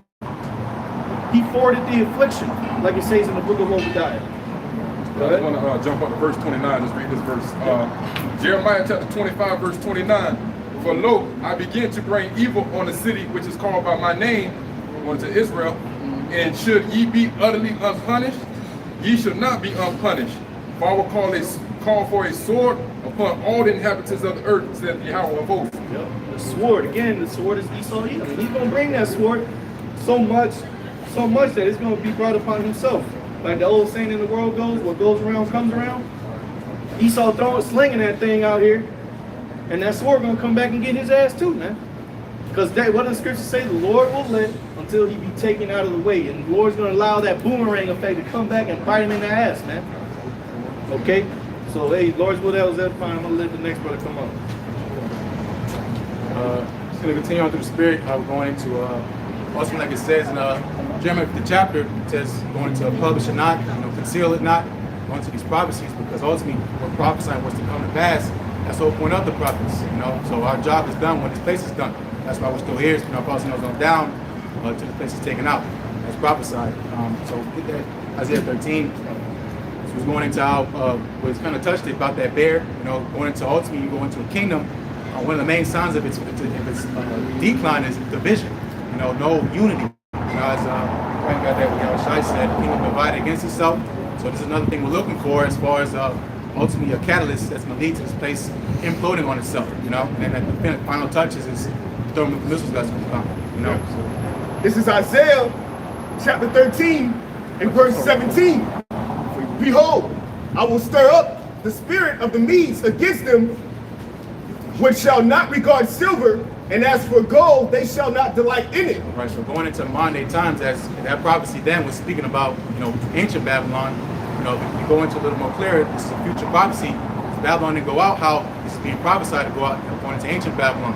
Is that ancient Babylon went out without a fight. It was pretty much a smooth transition. Eating and drinking, read about that in Daniel 5th chapter, drinking out of the house of the Lord, drinking out of the vessels out of the temple, and they got taken overnight, with Darius the Mede, going to some of that history where the king of Persia was Cyrus the Great, and was it Belshazzar, went down, became the last king of Babylon. It's talking about, again, twofold, but in this time when we go into it, it's talking about so-called America, and we go into the Medes, it's Russia, right? Going to the land east of the Caspian Sea, that region is what happened. Now, modern day time was in that land or area, is another tribe of Esau, Edomites, so the white man over there, Putin, and all those conglomerates of government. What's the government? The parliament? What type of that government is that? Russia? Oh, More like a. pretty much going in their government structure, over there. But I forgot what it's called. ultimately, they're Edomites. They're going to be raised up to fight against. Like communists? No, like this. What's the name? Well, 'cause they were when it was USSR, they were communists, but Oh yeah. Yeah, whatever. But the point is. Edomite bullshit, anyways. Yeah. It's supposed to be I forgot what the term is. a king, anyways. Yeah, pretty much. Monarch. All this bullshit they vote and shit. Yeah, it's just a cover because Putin really is a king. He's been reigning for how long? Yeah. Right. Yeah, he's been there since like early 2000s. Shit. Yeah. It says it's a didn't really say, but it's just a federal republic. Right. Still a republic. So yeah. they're not part of the beast. That's kind of what I'm trying to get into. They're not part of the beast. So that's why the Lord's going to raise them up to come up against the beast, the NATO, the EU, the so-called America, to rise that beast, that dragon, right? Yep, this is Isaiah. Pretty much communist now. Communist. Yeah, communist. Still communist. Dictatorship. Still shit. Yeah. Isaiah 13, verse 17 again. Behold, I will stir up the Medes against them, which shall not regard silver, and as for gold, they shall not delight in it. Keep reading. Read that again, because I'll get in Proverbs. King's heart. Isaiah chapter 13, verse 17. Behold, I will stir up the Medes against them, which shall not regard silver, and as for gold, they shall not delight in it. All right, so when you go into war, especially the warfare now with this technology, with these missiles aren't saving nothing. There's no, we're going to just spare this part and we're going to invade and, maybe set up shop here. No, the Lord's going to put the spirit on whoever's in power. Russian Edomites, right now is Putin, and the conglomerate nation talks about assembly of nations coming together to fight against so-called America. Nothing's going to be left. They're not going to pay ransom, gold and silver, which is true money. They're not going to regard that, because again, the whole intent is to the Lord's place off the map. God, is that Proverbs? Yeah. This is Proverbs 21:1. Proverbs 21:1. The king's heart is in the hand of the Lord. As the rivers of water, he turneth it whatsoever he will. Right, so the Lord has control of these kings' mind as what they're going to do, what they're going to plan to do. The Lord's in control, as the same book of Daniel, he ruleth in the kingdom of men. So the whole intent of the Lord controlling their minds is because he wants a purpose to be done. He wants his word to be fulfilled. And again, it's going to be this next Third World War after the MOTB, which is the CHIP, be made mandatory.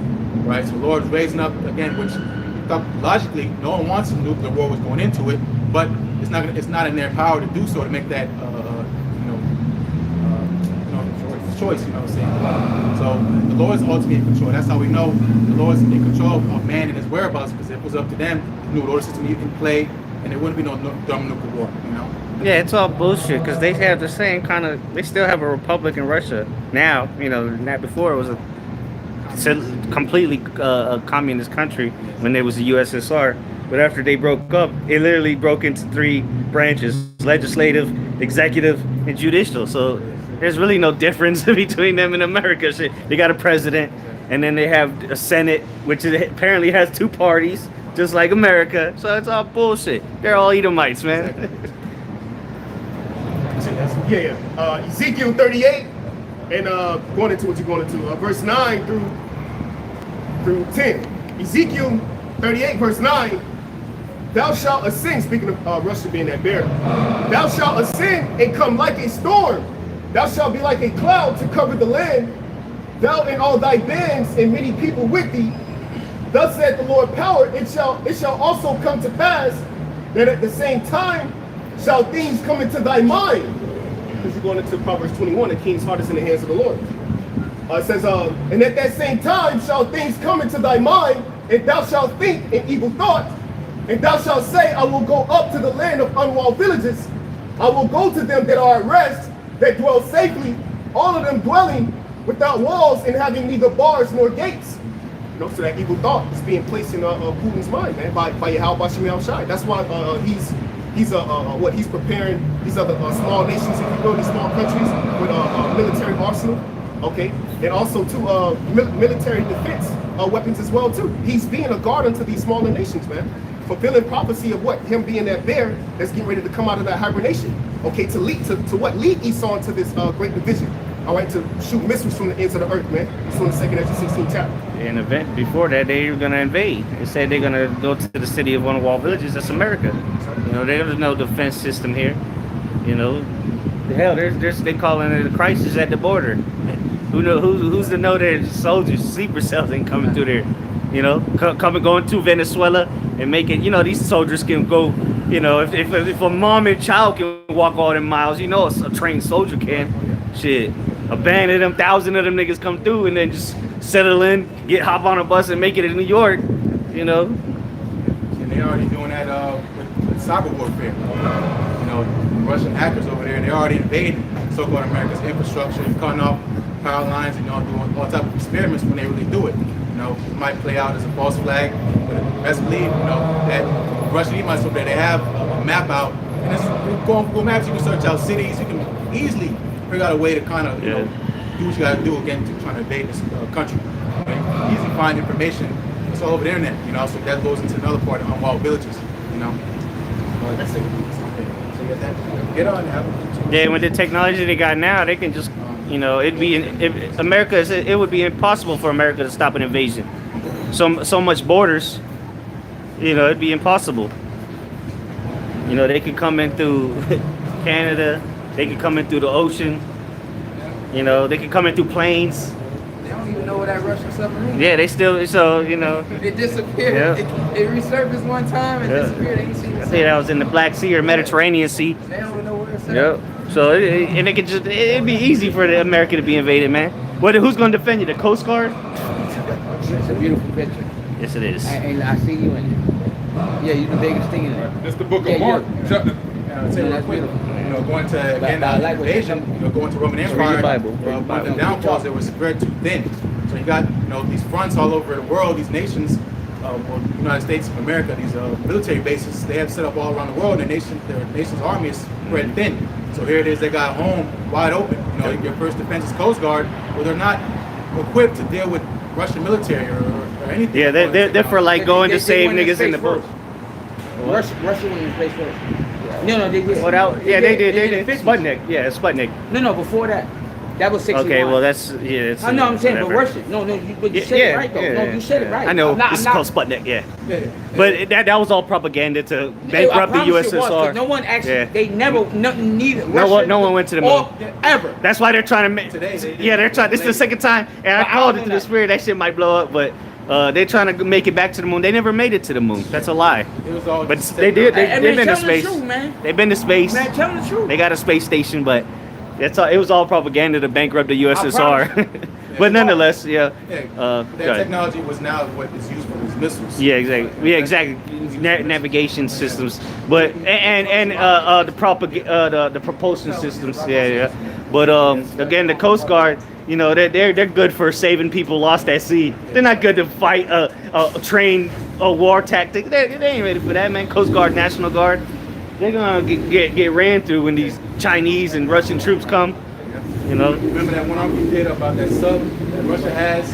Yeah, Spirit. Just talking about it. Yeah, that one sub could do damage to this whole country. It'd be over with. Yep. You know. So imagine again a whole fleet of them. Yeah, just imagine a bunch of boats surrounding America, a bunch of warships. America will be through, because that's what America's doing around the whole world. So how they gonna call all them ships back in time? Yeah. And then you know these allies that are gonna jump on Russia's boat, Mexico, Canada, you know, they're gonna be all right, cool. Bring your soldiers here. You can dock them here. They're already in Venezuela doing war games. Cuba, yeah. you know, that's 70 miles off the coast of Florida. Shit.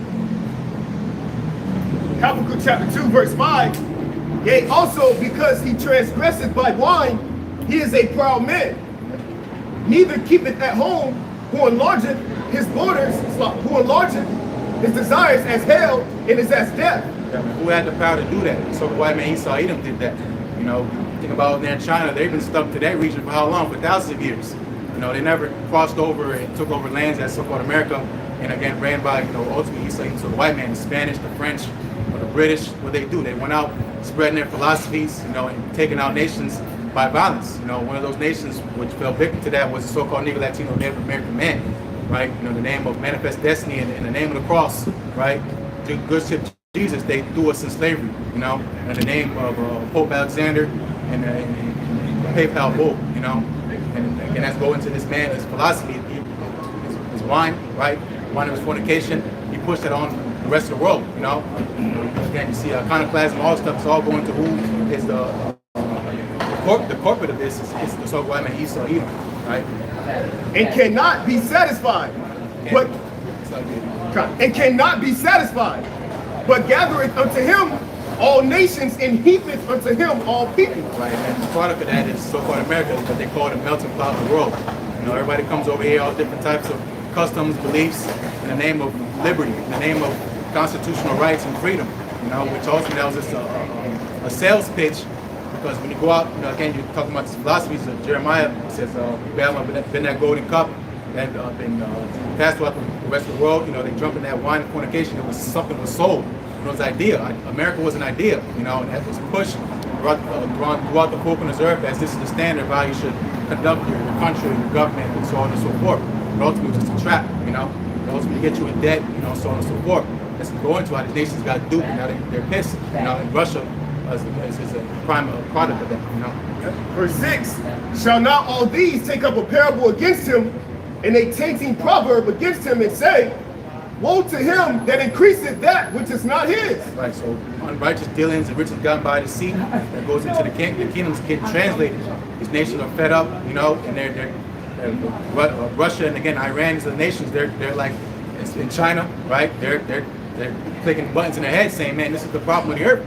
You know, and they're going about politically now, being PC, how to deal with this.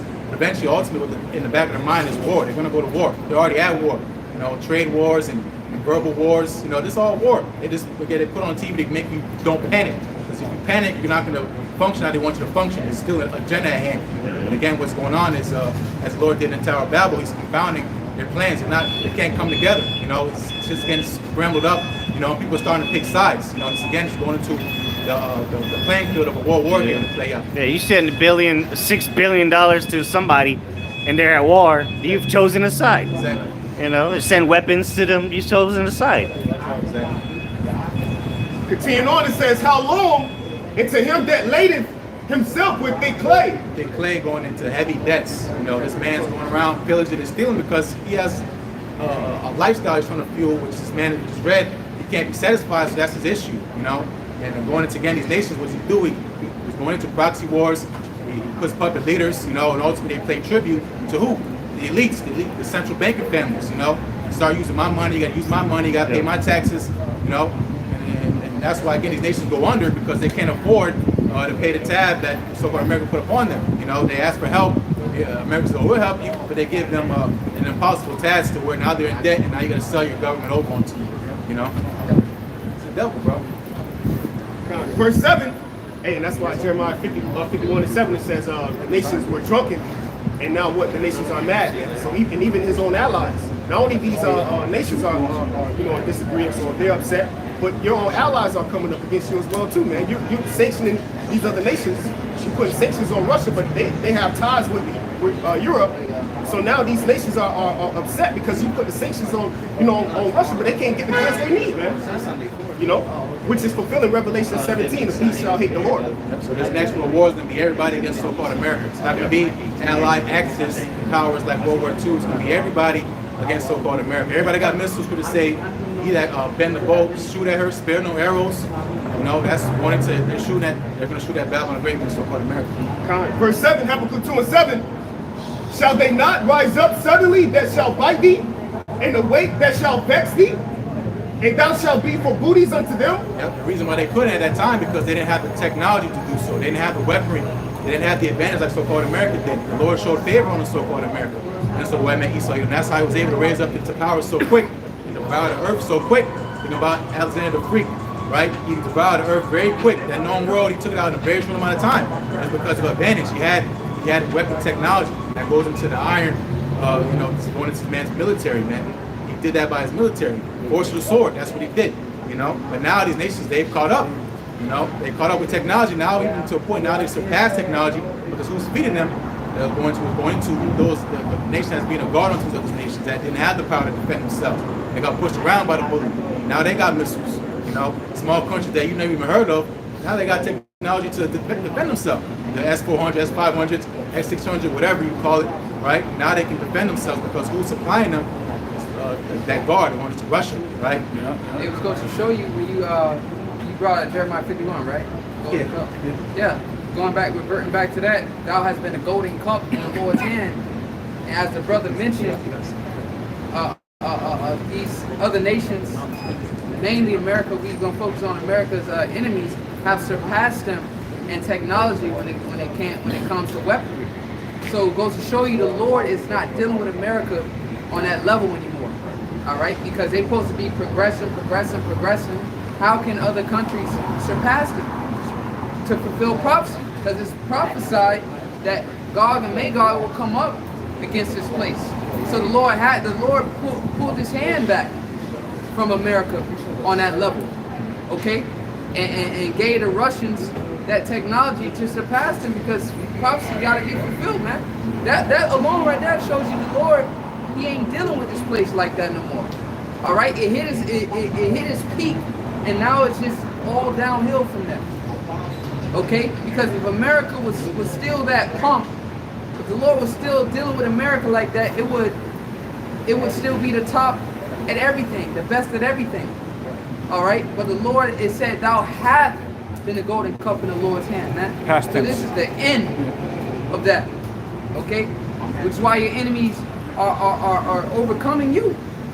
All right. Like the brother was speaking on Alexander the Greek, and the reason why he was able to do those things because the Lord had favored him. Ultimately, because the Lord is bound by His word. You know, going into the blessing which He gave Esau, Edom. So it's all prophecy. The Lord said He declared the end from the beginning. This is the book of Job, chapter 38, verse 36. Who have put wisdom in the inward parts, or who have given understanding to the heart? And the answer to that is Yahweh Hashem Yahweh Shai. They tell you in the book of Isaiah, He created the smith that blows the coal in the fire, you know, to create the waster to destroy, you know, the instruments of cruelty, you know, roughly paraphrasing. But ultimately, He's dealing more over there in the east now, you know, with Russia now. That's why they is taking off in this technology, man. You see? And see, now you see being that golden cup, you were just being used. You know, but he set himself up as a God, and that's why the scriptures say, hey, all the high and lofty should be humble, man. The Lord's gonna bring this man back down. Because the Lord rules in the kingdom of men. You know, the brother was going into it earlier, Proverbs 21 and 1. The heart of the king is in the hand of the Lord. Just as the rivers of water, the Lord turns that mind whithersoever which way it go. You know, that's why He said, be thou a guard unto the smaller nations. Let the weak say, I am strong. All these things are prophecy. Why? Because the Lord ruleth in the kingdom of men. I got something real quick. Jeremiah 50 and verse 24. I have laid a snare for thee, and thou art also taken, O Babylon, and thou wast not aware. All right, so going back to what one of the brothers was speaking about, how the Lord is not dealing with Esau, Edom no more on this side. He's dealing more in the Middle East. And that's the Lord pretty much laying that snare for Babylon the Great because it's reached its peak. That's why the scripture said in Isaiah the 47th chapter, they are wearied in the multitude of their counselors, man. All right, they're wearied in their counsel. Why? Because they know that the Lord is not dealing with them like that no more, man. They know that them enchantments is not getting that power back from the left-hand side like they used to, man. Like when this place was first established in Freemasonry, man. Right. You see, they're not attached. You know, them demons are leaving them. You see what I'm saying? And they know that. Esau knows that, man. So it says, Jeremiah 50 and 24, I have laid a snare for thee, and thou art also taken, O Babylon, and thou wast not aware. Thou art found and also caught, because thou hast striven against the Lord. And that's what Esau Edom does at the maximum of his potential. He strives against the Heavenly Father in everything that he does. Look at how America is set up. It's completely contrary to the law, statutes, commandments of the Heavenly Father. That's how we know that this is Babylon that is spoken about in Revelation, the 18th chapter. Because everything about this place is striving against the Heavenly Father. This is the point, verse 25. The Lord hath opened his armory and hath brought forth his weapons of his indignation. For this is the work of the Lord, power of hosts, in the land of the Chaldees. So the Lord is opening up that army, which is what? One of the armies of the Heavenly Father, okay, is the missiles, man. So that's why Russia, all right, is that bad. Their military arsenal and their nuclear capability, it outstands Babylon the Great. All right, I believe their missile count is like in the thousands, man. Okay, now America's next, but it's not comparable to that level of armory, okay, military arsenal of that bear that is prophesied to be raising out of that habitation, man. You see? And then going to, again, the king starts to hand the Lord, that's ultimately who's going to be pushing the corner, because he's at a point where he got nothing to lose. And that's what someone you really should worry about, someone that got nothing to lose. America got a lot to lose. His Excellency, all the wealth and things that indulges in, entertainment, to see, the economies is still doing its thing, but, again, going to what's going on in other nations, they're getting thrown into shambles. So now, again, they're going to be pushed to make a move and it's to come up against his place, because they're the epitome of their sorrow, and that's the formula of the devil for white men, even against his own people, which you're going to get that. Yes, yeah, I did. Yeah, get the division, because the Lord, like they say, the saying goes, it takes one to know one, even when the devil uses philosophy about catching slaves, and slave catchers use Jake, because Esau couldn't catch Jake. He had some sellouts, put some badges on and start chasing their own people. He said, catch a nigga, you get a nigga, So the same thing the Lord going to do with these devils, It's the book of Mark, chapter 3, verse 24. And if a kingdom be divided against itself, that kingdom cannot stand. Exactly. So if a kingdom be divided against itself, it cannot stand. And going to the house of Esau, they're completely divided. Inwardly, outwardly, even think about so-called America. This place is, Biden was up there talking about straight up division, talking about all the Republicans and this and that. He's openly saying this, making this country divided, and people are picking sides because it's getting to a boiling point to where something's going to have to happen. And also going to prophecies, there's going to be a civil war. Isaiah 19 chapter says Egyptian against Egyptian, right? The Lord is ultimately crumbling this place. It goes to that wormwood. The place is corroding as we speak.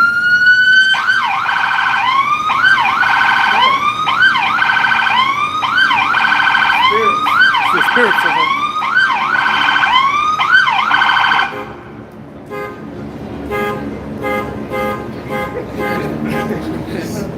Press the wrong button. Press the wrong button. Mark chapter 3, verse 24. And if a kingdom be divided against itself, that kingdom cannot stand. Right. And Yahushua would know that because he's speaking in reference to us personally. Because when he passed King Solomon, if you can receive it, what happened? The house split, Rehoboam and Jeroboam. And eventually after what happened, we split. And then once we're split, we're vulnerable. And that's when our nation got conquered. First, the northern tribes, the Assyrian Empire came over. It was going through history, and taken down, And eventually, what happened? The southern kingdom got taken down. So that's again Yahushua speaking from. He would know by experience that formula does not work. So especially in any other kingdom, of course, it's not going to work. And that's again what's happening right now with this kingdom. Verse 25. And if a house be divided against itself, that house cannot stand.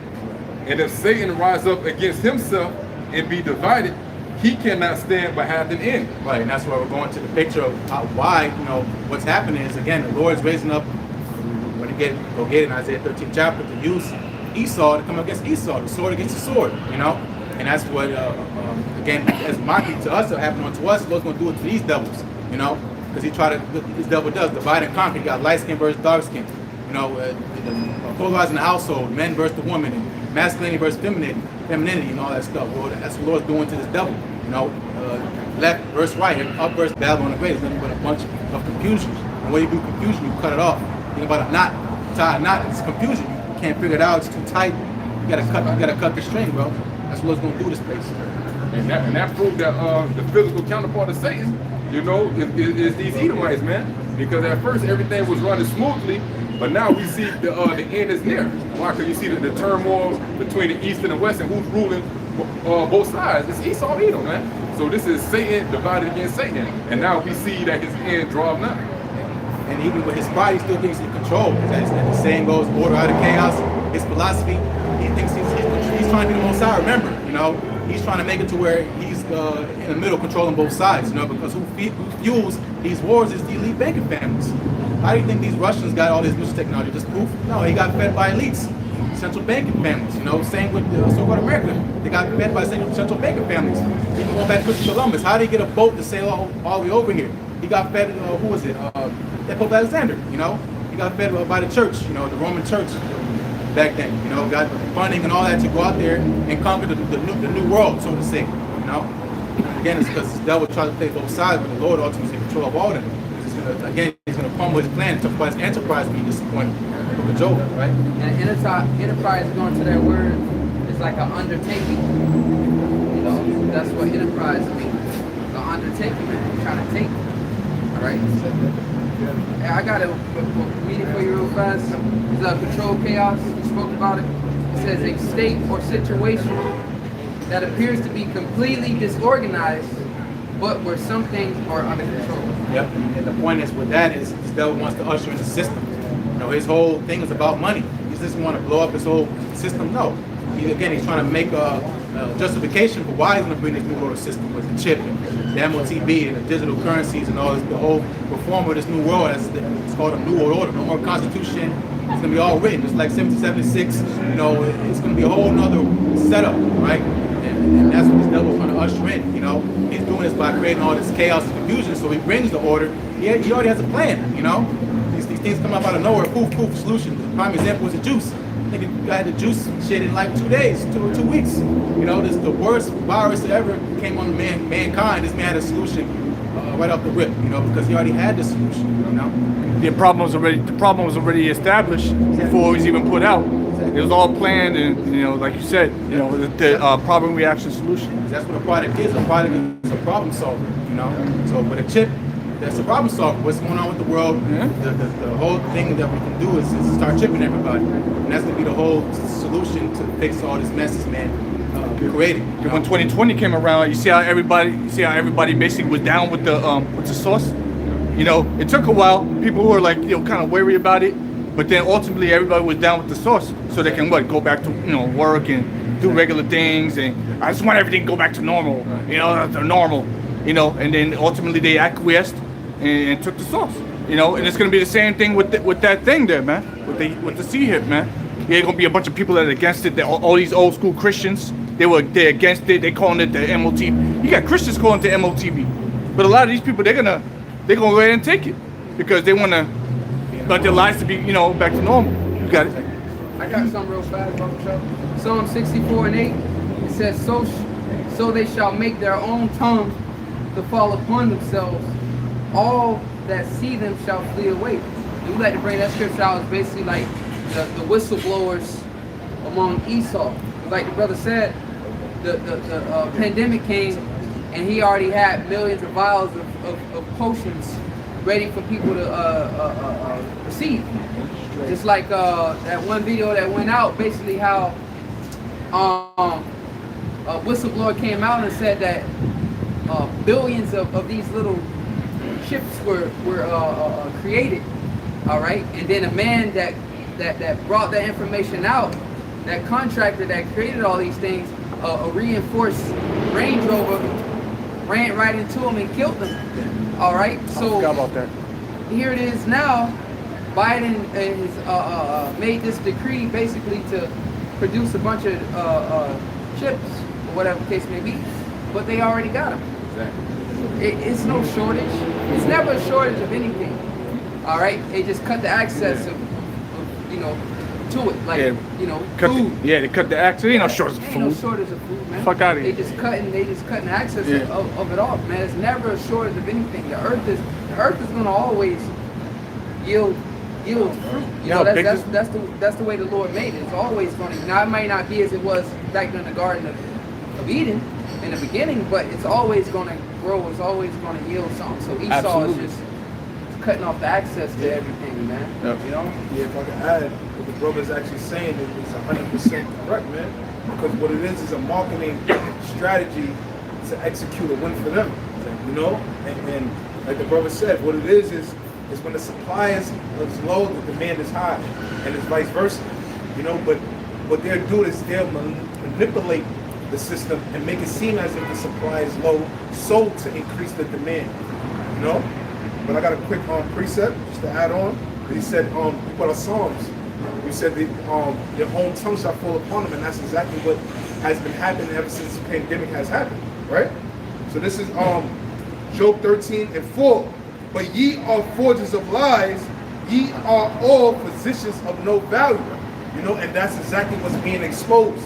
These devils are being exposed to be forgers of liars, man. You know, they're saying, oh yeah, you know, it's a big pandemic, a whole bunch of people are dying, but then when researchers and different reporters is actually evaluating these matters and then actually reporting it, it's all lies. These hospitals, they're forging records, all right, and it has been revealed. It has been exposed by their own people, okay, even down to the jab. You know, they're saying, oh yeah, you get this jab, you know, you're gonna be good, but it's people that's actually dying from getting that poison, man. You know, and then look who's pushing it. You know, you got Gates of Health pushing it, and Melinda Gates, right? When he comes from what? A family of eugenics, which believe in population control. All right? So here it is shown that they are not only forgers of lies, but they're physicians of no value. Because even down to the jab ain't fixing you up from you being sick. It's being proven that it's just a code. When you check the ratio of how many people are actually dying, it's lower than 1%. So here is them showing that not only are physicians of liars and forgers of liars, but they're physicians of no value because it's not going to help them. And even more, they basically done, man. The empire, their skirts are being lifted, man. You know? Definitely. And going to a forge or a forger is another way of saying a smith. And what do smiths do? They make weapons. So their lies is weaponized, you know, to create profit. You know, and that's what we're going into. So the market, he's trying to control the market, which he has controlled the market, where he's making a false demand, again, which again, making his problem solver being his device, you know? Yep.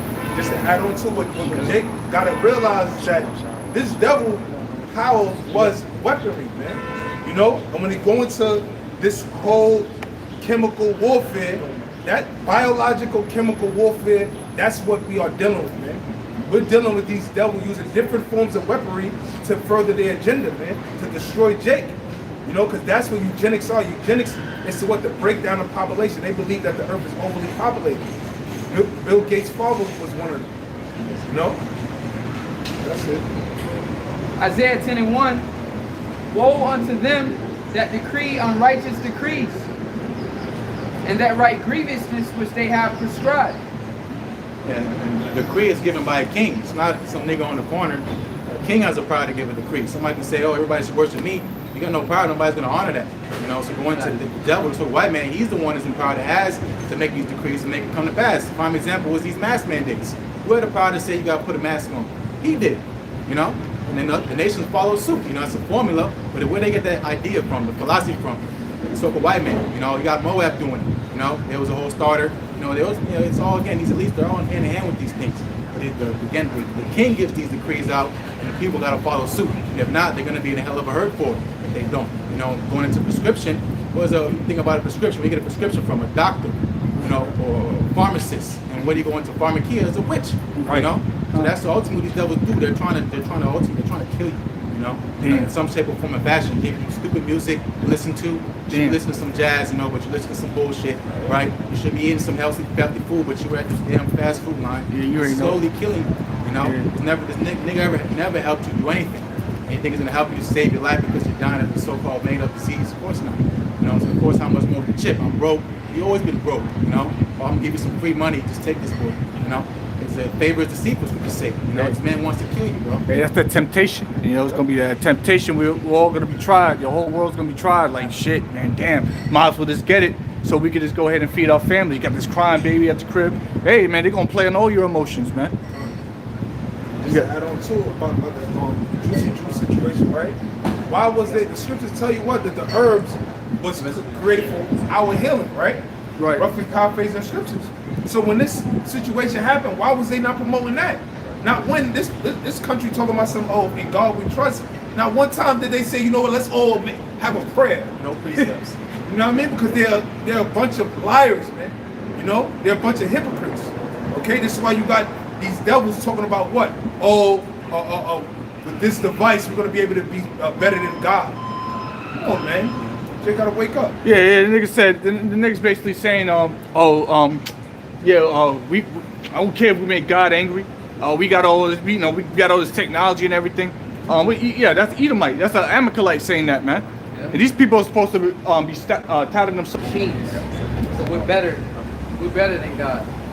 You know, that's exactly what he said, man. You know, but hey, what Esau can't control is his spirit. All right, the Most High, what he created the human and put a spirit inside of him, Esau can't replicate that, so he has to do it artificially.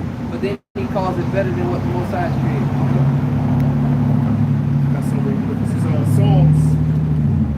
This is Psalms 37.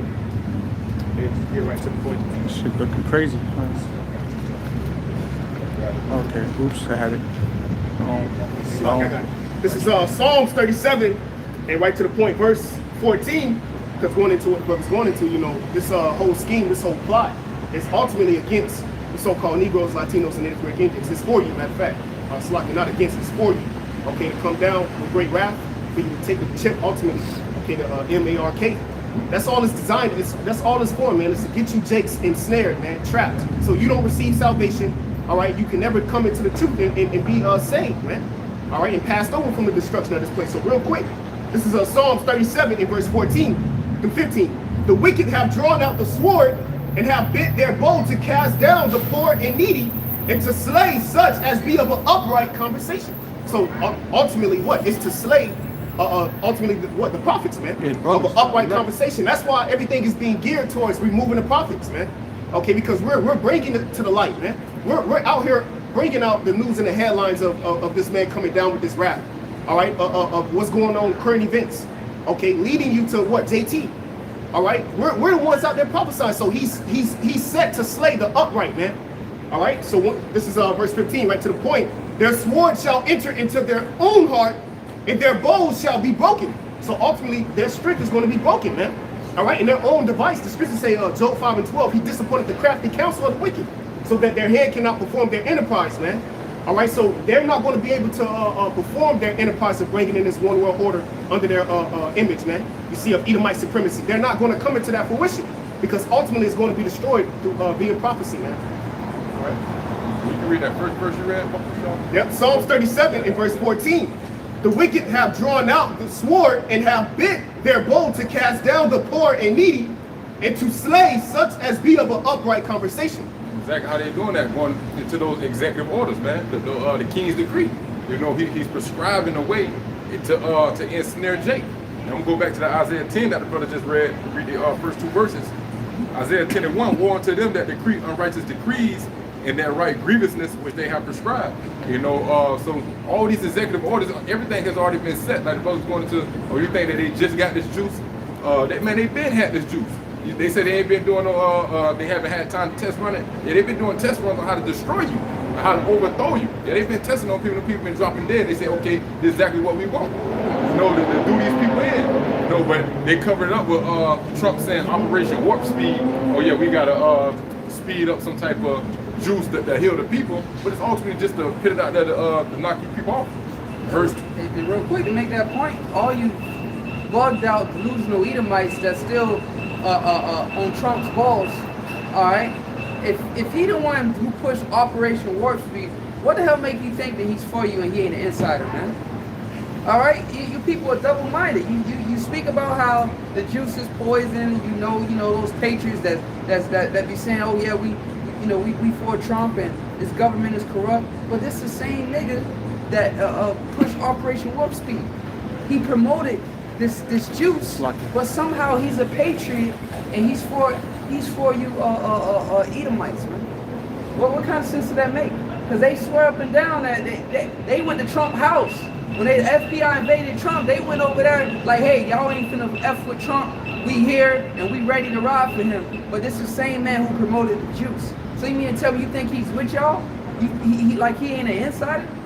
He's just this patriotic president that want to make America great again, man? You people are done, man. This is Revelation 13 and 11. And I beheld another beast coming out of the earth, and he had 2 horns like a lamb, and he spoke as a dragon. Yep, with 2 horns like a lamb and spoke as a dragon, Republican and Democrat. All right, let's go back to the Romans as we always break into Plebeians and Patricians. That's right. Well, the 2 horns, the horn is on the same beast. That's right. All right, they say left wing, right wing. It's connected to the one bird. You know, exactly. Good cop, bad cop. One of the cops come in, hey man, you know, I'm trying to help you out here. You feel what I'm saying? They trying to slam you, I'm trying to help you. That don't work, they send in the bad cop. Hey man, you never see your kid again. All right? You gonna fucking tell me your ass is gonna be locked away, you never see the daylight again. But they all trying to get the same objective. They trying to lock your ass up, man. They trying to slay you. So when you brain dead Edomites, man, you think Trump is for you, man, you get done, man. That's right. Get done. All right? A precept. Psalm 94 and 20. Psalm 94 and 20 says, shall the throne of iniquity have fellowship with thee, which frameth mischief at the law? Okay, you know, because exactly what they do. Again, unrighteous decrees. You know, they frame mischief as a law. Okay, things that aren't so, lies, deceit. And they put it into law. They prescribe it. Okay, and if you go against it, then you're the enemy of the state. You the issue. They gather themselves together against the soul of the righteous and condemn the innocent blood, which is who? The prophets, the elect of Israel. That the only ones that really matter in this whole thing. You got all these billions of people on the earth, but the only ones that really matter to Yahweh Bashim Yashai is the innocent and righteous. Okay? But the Lord is my defense, and my power is my rock and refuge. So you already know what it is. We go to Yahweh Bashim Yashai at the end of the day. But these, you know, you got these evil, wicked, the devil, Esau Edom, the so-called white man, putting all this extra shit into fruition. Well, this is showing us that we in a time of heavy prophecy. And again, as the prophet we were bringing out earlier, the prophets have to talk about these things, all right, in order to warn the sheep, warn the elect. We have to feed the sheep, let them know, okay, yeah, the enemy's at foot. We're supposed to be watchmen. Watchmen are watching out for the enemy, letting you know, all right, don't fall for this shit. Okay, you're gonna fall for it. All right, it's easy to fall for it because it's, you know, again, as the scriptures say, if it be possible, you deceive the very elect. But we know it ain't possible. But that's to show you how powerful that these deceptions are. You gotta have the spirit of the Lord on you. Otherwise, you're gonna be left out here screwed and effed over, man. Brothers got you. Think about it's read in Psalm 94 about he framing mischief by law. Frame is support. You know, think about a skeleton. You frame it supports the body. You know, and again, going to these government systems, ultimately they're pushing these things on the table to support again the system of the body. You know, which is that going into that beast system. You know, and then everything he pushes them forward is ultimately all they do is pass the baton in these legislative positions. You know, here fill up this. It's all they still fill up the same cup. You know, here you fill up this little. It's all filled up to an agenda. You know, and the agenda they want to fulfill again is the door of the system. That's all. You know. Yeah. That's all. Hey, Esau, he's a master manipulator, man. So even with the 2 horns, you know, on that same beast, hey, this is ultimately, you know, bringing prophecy, Egyptian versus Egyptian. You know, the scripture says he's a cunning hunter, a master manipulator, man. And even with this whole government system stuff, there's a thing coming out now. They're gonna have AI taking over the position of these legislative government branches, like the Congress. They're gonna have AI doing it. You know, so what the hell's that all about? Well, that's their plan. That's their plan. If chances are we ain't gonna get to that, right, unless they start making moves like tonight. You know, hey, Lord, what do they do? Right. You know. Hey, real quick, if I may say this. For sure. As brothers brought out information, it's AI. They work off algorithms. Okay, so basically they said that the computer will basically find out that the Edomites are the problem. Mm-hmm. The computer figured out, damn, pollution coming from here. This is fucked up. That's fucked up. They work off algorithms. It's gonna find out that the so-called white people's a problem, and it's gonna end up killing them. Yeah, exposing them. And show you that the Terminator. Yeah. It's happening right now, The- matter of the fact. Machines Yeah. turned up, made war, iRobot. They made war against the humans because they found out the humans were the fucking problem, man. Can you see? Check it out real quick because they have all these AI. Yeah, they have I think websites somewhere where you can have the AI draw art or whatever, and it's basically drawing Esau's downfall.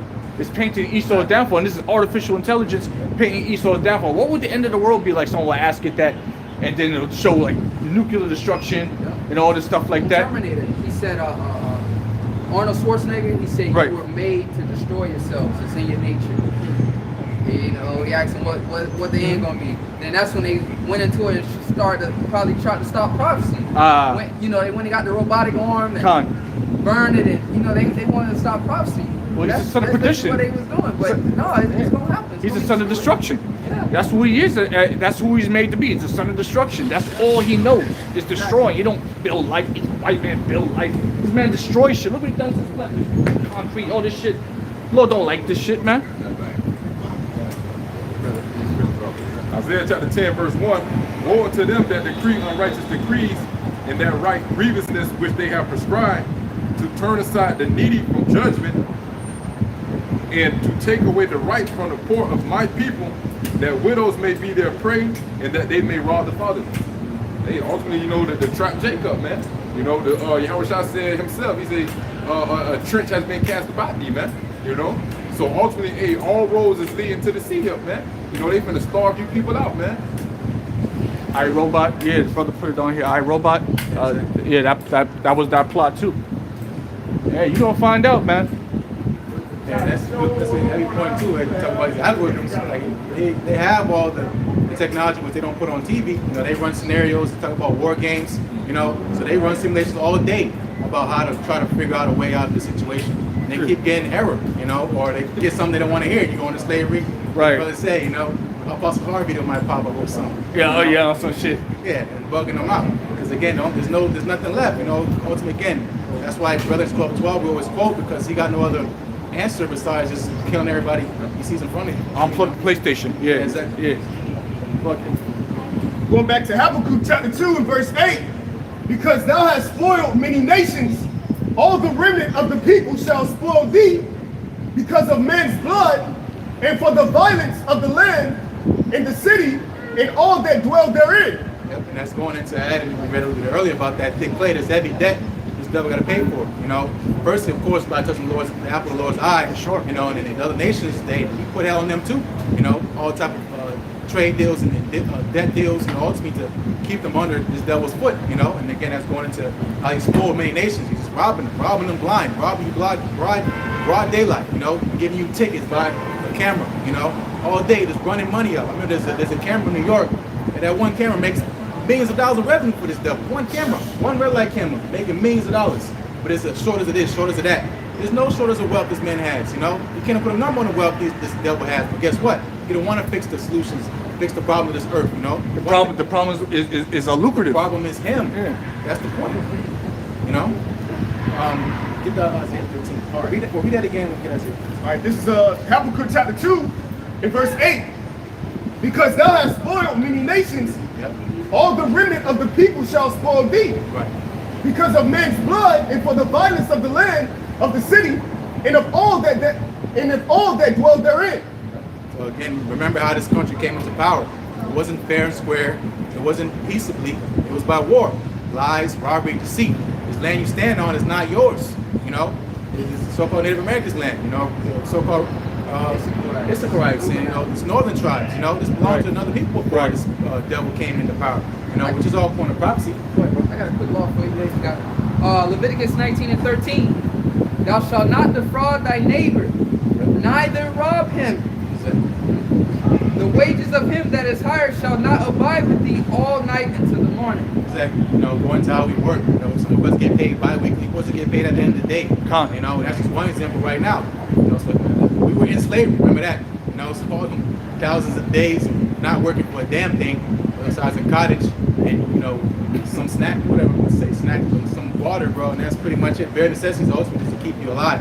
So you got to work in the morning. You know, so again, going into the fraud of your neighbor. This man is going to prophecy. This man got to pay for it. You know, I was going to say eye for an eye, tooth for a tooth. You know, Lord said he's not mocked, right? So all this money, this man, going to the Job laborers, you know, pretty much they're crying out. What is that, Job? Job James? 20. Job 20, and I'm thinking about James too. About How are you, rich man? get James 50, James 5. Then Job 20 is all the hands of the wicked. Yeah, that too. Yeah. You know, so we're crying out because this man's defrauding us. He ain't paying us what we do. This man trying to put a price on us. You know, say, well, Pastor R was going to even say hypothetically, this man gave us $1 million. It wouldn't nearly be even enough. Man. Not even, you know? no. No, that's a slap in the face. You know, and remember, it's his money, right? James chapter 5, verse 1. Go to now, ye rich men, weep and howl for your miseries that shall come upon you. Right. So, hey, these think about the Batman movie or with Bane. You know how this nigga was coming up against the rich. You know, they started feeling guilty. Right now, you know, they don't give a damn about we're in another recession. 2008, there's a blink of an eye to then. But now they're getting richer. They don't have a care in the world. You know, so their pockets are filled. And look at the condition of the earth. You know, so that ultimately, that's a side of a righteous judge. That's not right. And what does the Lord think when He sees that? Especially how He got this money. You know, He didn't earn it. You know, the Lord said, hey, ultimately what get to is a witness against you. You know, the evidence is in your pockets, bro. Verse 2. Your riches are corrupted and your garments are moth-eaten. Right? How is riches corrupted? Because it's by blood, which say defiles the land. So that's blood money. You know, drugs and all this other stuff. That's a blink of an eye to Esau. He robs nations. You know, you lock up Jake for 30 years. You know, circumstances, things like that. Of course, off. You know, but they're pushed to a corner. So now they gotta sell drugs, whatever, right? And he gets locked up for forever, go under the jail, multiple life sentences. You know, and this man is again robbing nations of their wealth. You know, having people on the streets starving. You go to San Francisco, these major cities. What do you see? A homeless population like you've never seen before. It's a whole nation of homeless people. 10 cities. 10 cities, bro. And who's dealing with that? Who's taking care of them? Nobody. We got that over here in Tampa. You go around the corner, right before you get on the interstate. There's a whole area underneath the overpass where there's just people living in tents, man, doing drugs. There's no hope for them. All right, Esau done fucked them over and left them out there. There's a lot of them are what do you call them? Veterans, fought wars and shit. That's one of the things Lord hates. Yep. Yeah, real quick. Yep. Esau he despises the poor. And specifically, the poor of the Lord is Israel, man. He despises our people, man. You know, that's why he has to, you know, pretty much set up certain, present it as a gift. But, you know, the scripture say a gift destroys the heart. He's setting up so-called deals on, you know, loans for so-called Native Americans, all right, so-called Negroes, to, you know, loans out for house. But the whole time, it's just a snare, bro. Esau really hates you things, man. See, he the one that pushed you into poverty. All right, he the one that put you in the slums. Okay, but this is Proverbs 29:2 in the spirit of what the brothers is going into. Proverbs 29:2, with the righteous are in authority, the people rejoice. But with the wicked bear rule, the people mourn. All right, you can clearly tell that the righteous are not in authority because nobody's rejoicing. There's an illusion of you rejoicing. That's why you people go out and you try to entertain yourself. Right. But ultimately, deep down in your spirit, in the core of your heart, you know that you are miserable, man. That's right. That's right. All of you people know that the deep down inside of you, you fucking miserable, man. All right? The condition you living in is terrible, man. Yep. All right? And you know that you're hoping for it to get better, but its purpose to be destroyed via prophecy, man. All right? That when you go into it, just add a person a month, y'all had to pay fucking rent. You know, you got to pay rent, you got to pay a car note for 2008. You know, you're paying $500 a month. You know, again, that's going into misery, bro. And you go into a mortgage, or goes into a death note. You know, this man signs his contracts, and that's how he has rulership over. He says the lenders rules over the borrower. You know, so that's why he sets a system of lending and borrowing, because that's how he stays in power. He doesn't want you to own nothing. What's the nigga said that shit? He said you're gonna own nothing and be happy. Yeah, you know, be happy. Be happy. Energy. You know, you pay for internet, but why can't it bitch you just set up your own internet pole and then bam, you got internet for the rest of your life. That's your internet. You don't gotta pay on it. You can't do that shit. No, you can't. No, you gotta electricity. You get your own electricity thing. Pay, man. You gotta pay them for it. You know. This is Psalms 10:2. The wicked in his pride. The wicked in his pride doth persecute the poor. Let them be taken in the devices that they have imagined. For the wicked boast of himself, of his heart's desire, and blessed the covetous whom the Lord abhorred. The wicked, through the pride of his countenance, will not seek after the Most High. That's right. Yahweh B'Shem Yahushua is not in all his thoughts. His ways are always grievous. Yes. Thy judgment are far above out of his sight. As for all his enemies, he puffeth at them. He hath said in his heart, I shall not be moved, for I shall never be in adversity. His mouth is full of cursing and deceit and fraud, and under his tongue is mischief and vanity. He seateth in the lurking places of the villages, in the secret places doth he murder the innocent. His eyes are privately set against the poor. He lieth in wait secretly as a lion. In his den he lieth in wait to catch the poor. He does catch the poor when he drove him into his net. Ultimate nigga, you know. Yeah, This guy's in power, bro. He runs the world just like that. You know, Psalm 10, that's his mindset. He curls himself in evil matter. You know, he loves being evil, you know. He loses sleep if he doesn't do some evil, cause somebody to fall, you know. He feels like he didn't accomplish it or had a good day, you know. I didn't fuck nobody's day up, you know. Again, this man, this same nigga that's in power, Job 124, the earth been given into the hand of the wicked, you know. And again, the man, he says he has, God is, Most High is not all in his thoughts. You want somebody ruling over you that don't fear the Most High, you know? You want somebody to, would you want to live with somebody like that, you know? But this man, he's in power, pushing buttons on the whole vibration of planet Earth, and that's why the Lord ultimately has to come down and take this guy out. Yeah. It's the book of Ecclesiastes, also known as Sirach. You got chapter 10. Oh, that got really nice. I'll start at verse 7. Pride is hateful before the Most High in man, and by both do. All right, the book of Sirach, chapter 10, verse 1. A wise judge will instruct his people, and the government of a prudent man is well ordered. Going to that, you know, he's ultimately talking to us as laws and commandments. That's supposed to be the standard. That's how you're kind of prudent. That's how you're kind of wise. It's supposed to be wisdom is the fear of the Lord. So if you don't got the fear of the Lord, that's strike one. You can't even start, you know, because that's the beginning. You know, so this man had always read both sides not his thoughts, so obviously he's not wise, you know. And what happens is the fruit of that is, again, what we see now, this man created a whole mess of this place. It's called Babylon the Great, a big ball of confusion, you know. Verse 2. As the judge of the people is, as the judge of the people is himself, so are his officers.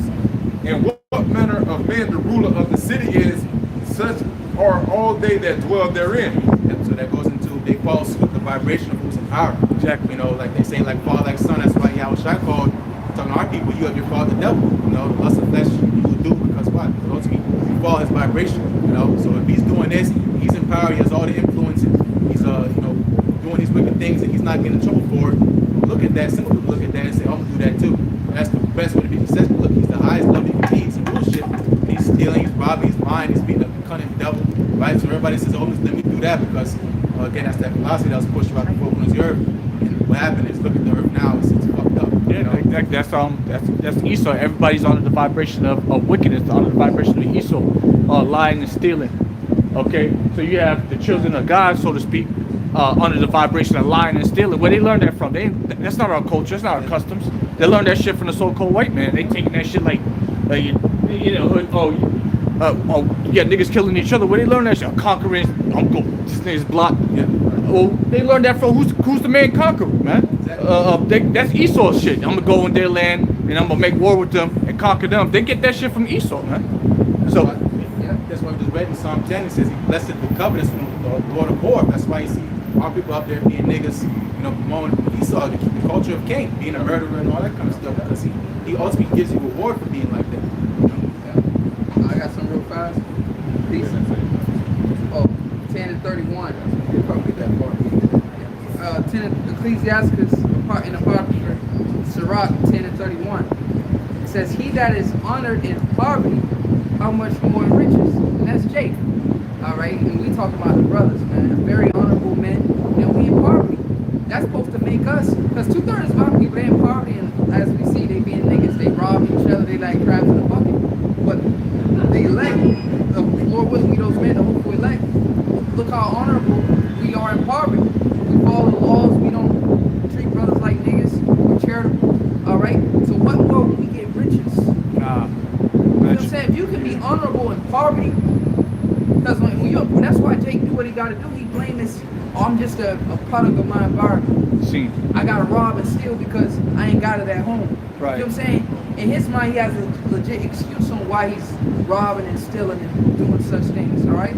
But what more the men that's being honorable when they poor, man, all right? So I'm going to keep going on. It says, how much more riches? So imagine how a brother's going to be in the kingdom, man. Brothers already honorable, charitable when they broke. Man, that's why the kingdom gonna be so beautiful, because we gonna make up the kingdom. All right. And this for Esau, and he that is dishonorable in riches, how much more in poverty? So we grievous with his ways now. Esau Edom, and he got the whole planet Earth. He's a straight nigga, and look how he treat everybody and treat us. Right. So how the fuck you think he gonna act when he ain't got shit? When he in his lower state? That's why, you know, I was talking to brother, that's why we gonna have to be on his ass tight, because he ain't gonna have nothing. He gonna be, you think he bad now? Wait to see him when he dead broke. He gonna show his horns for real. Cutthroat. That's why we gonna have taskmasters on his ass tight, watching him every second, because this man's gonna be dead broke and poor, man. You make a good point, man, because again, we talking about our people being niggas or whatever. You know how they get down.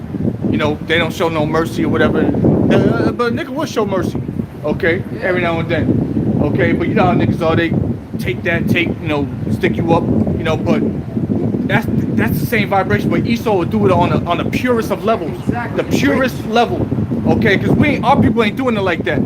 The scriptures say our people teach the pastors, these are the wicked. But you gotta remember, he is the wicked. He's designed to be that way. So when he's in the poverty state, you're gonna see how disgusting and nasty a human being can really be. That's why the brother's saying, us as the rulers, and we set taskmasters up underneath them, we're gonna have to be watching over this man, because he's gonna do nothing but corrupt the nations around him. We ain't gonna allow that shit, man. You can't have no next to no animals. Now, so imagine in the kingdom. Bruh, no, you ain't gonna have nothing. You ain't gonna allow to have nothing, because you don't know how to have. You know how they be saying in the world, this is why you can't have nothing nice. Yeah, Esau can't have nothing nice, because what he gonna do, he's gonna defile it, man. You got it. The book of Sirach, Sirach chapter 10, verse 3. An unwise king destroys his people, Esau. But through the prudence of them which are in authority, the city should be inhabited. It says an unwise king destroyed his people, so how much more anybody else? You got your own kinfolk, someone that's supposed to be above you, looking out for you, throwing you down. So how much would he treat anybody else? You don't even know. You know. So it says an unwise king destroyed his people, and that's why regular Edomites, they're through. You know, they're worse than a lot of Jakes. You know, you see them on the street corners, butt ass naked on the side, you know, begging for money. That's not supposed to be so. This is your kingdom. You know, you're supposed to be up there with the king. You should be. That's why he's going into a little bit how the vision. You know, these nations, of course, they're gonna come up against so-called America. Really going specific about Esau fighting against Esau because they want a piece of the pie. It's literally they're in their blessing and they're cursed in their blessing, you know? And that's why, again, these gun-toed Edomites, and they're getting ready to vote, and these militias and all that stuff, because they ultimately, they're not going to partake in New World Order, you know? And what it says, do the second part of it though? But through the prudence of them which are in authority, the city should be inhabited. And prudence meaning foresight. So when a behavior is being done that's not probable, someone that's prudent would say, yeah, you shouldn't involve yourself in that because such and such can happen. You know, and that's what we're doing with the judgments of the Lord. We're saying, hey, you shouldn't be doing that because, you know, there's a way that seems right off to man, but ultimately leads to death or destruction. That's what we're telling you. Jake gotta stop being like this damn devil, because he's getting ready to be destroyed. So if he's gonna be destroyed, that means you're gonna be destroyed with him. But he's not gonna tell you that because he's the devil, you know? You have something to lose. You have a blessing to attain. This is not your blessing. We always talk about it. In the book of Micah, rising apart. It's not your rest. It's not for you. This is your punishment. Jake feels entitled, but the reason I feel entitled is because they're not acknowledging their sins. They're not humbling themselves down. You know? And again, going to the prudence is the watchmen. The watchmen are telling you what's coming, what's to come to pass. And when into the book of Ezekiel, if you hear that trumpet and if you hearken unto, then you deliver your soul. But if you didn't, well, that blood's on you, you know.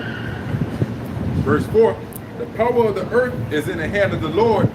In due time, he will set over it one that is profitable. And that should be a confident precept unto you, because now you know that this man that can be in power forever. You don't got to be like him. You to say, choose not, even not to impress him, choose none of his ways. Because why? Because the Lord always tells you and reinforces that he's going to destroy them. Ecclesiastes 8 chapter says that sentence against the evil work is not on the snap of a finger, so to say, sometimes, especially dealing with a whole nation, you know, but eventually it's going to come, you know, because the Lord has a program he's playing on. If you took heed to the program, then you understand the timeline the Lord is playing on right now, you know. Yes, sir. It's a few scriptures just backing you up. This is Job 27 and 13. It says, this is the portion of a wicked man with the Most High, and the heritage of the oppressors, which they shall receive of the Almighty. Okay, so backing the brother up. Okay, we're going into the reward of the wicked, and we're commanded, all right, to go out here and prophesy and warn you people of the judgment from the Heavenly Father that's coming for partaking in this man wickedness. All right, all the way until it's time for us not to speak about it no more, until the chip is here. The majority of our people are going to take the chip, but we're going into what? This is the portion of a wicked man with the Most High, and the heritage of an oppressor, which they shall receive of the Almighty.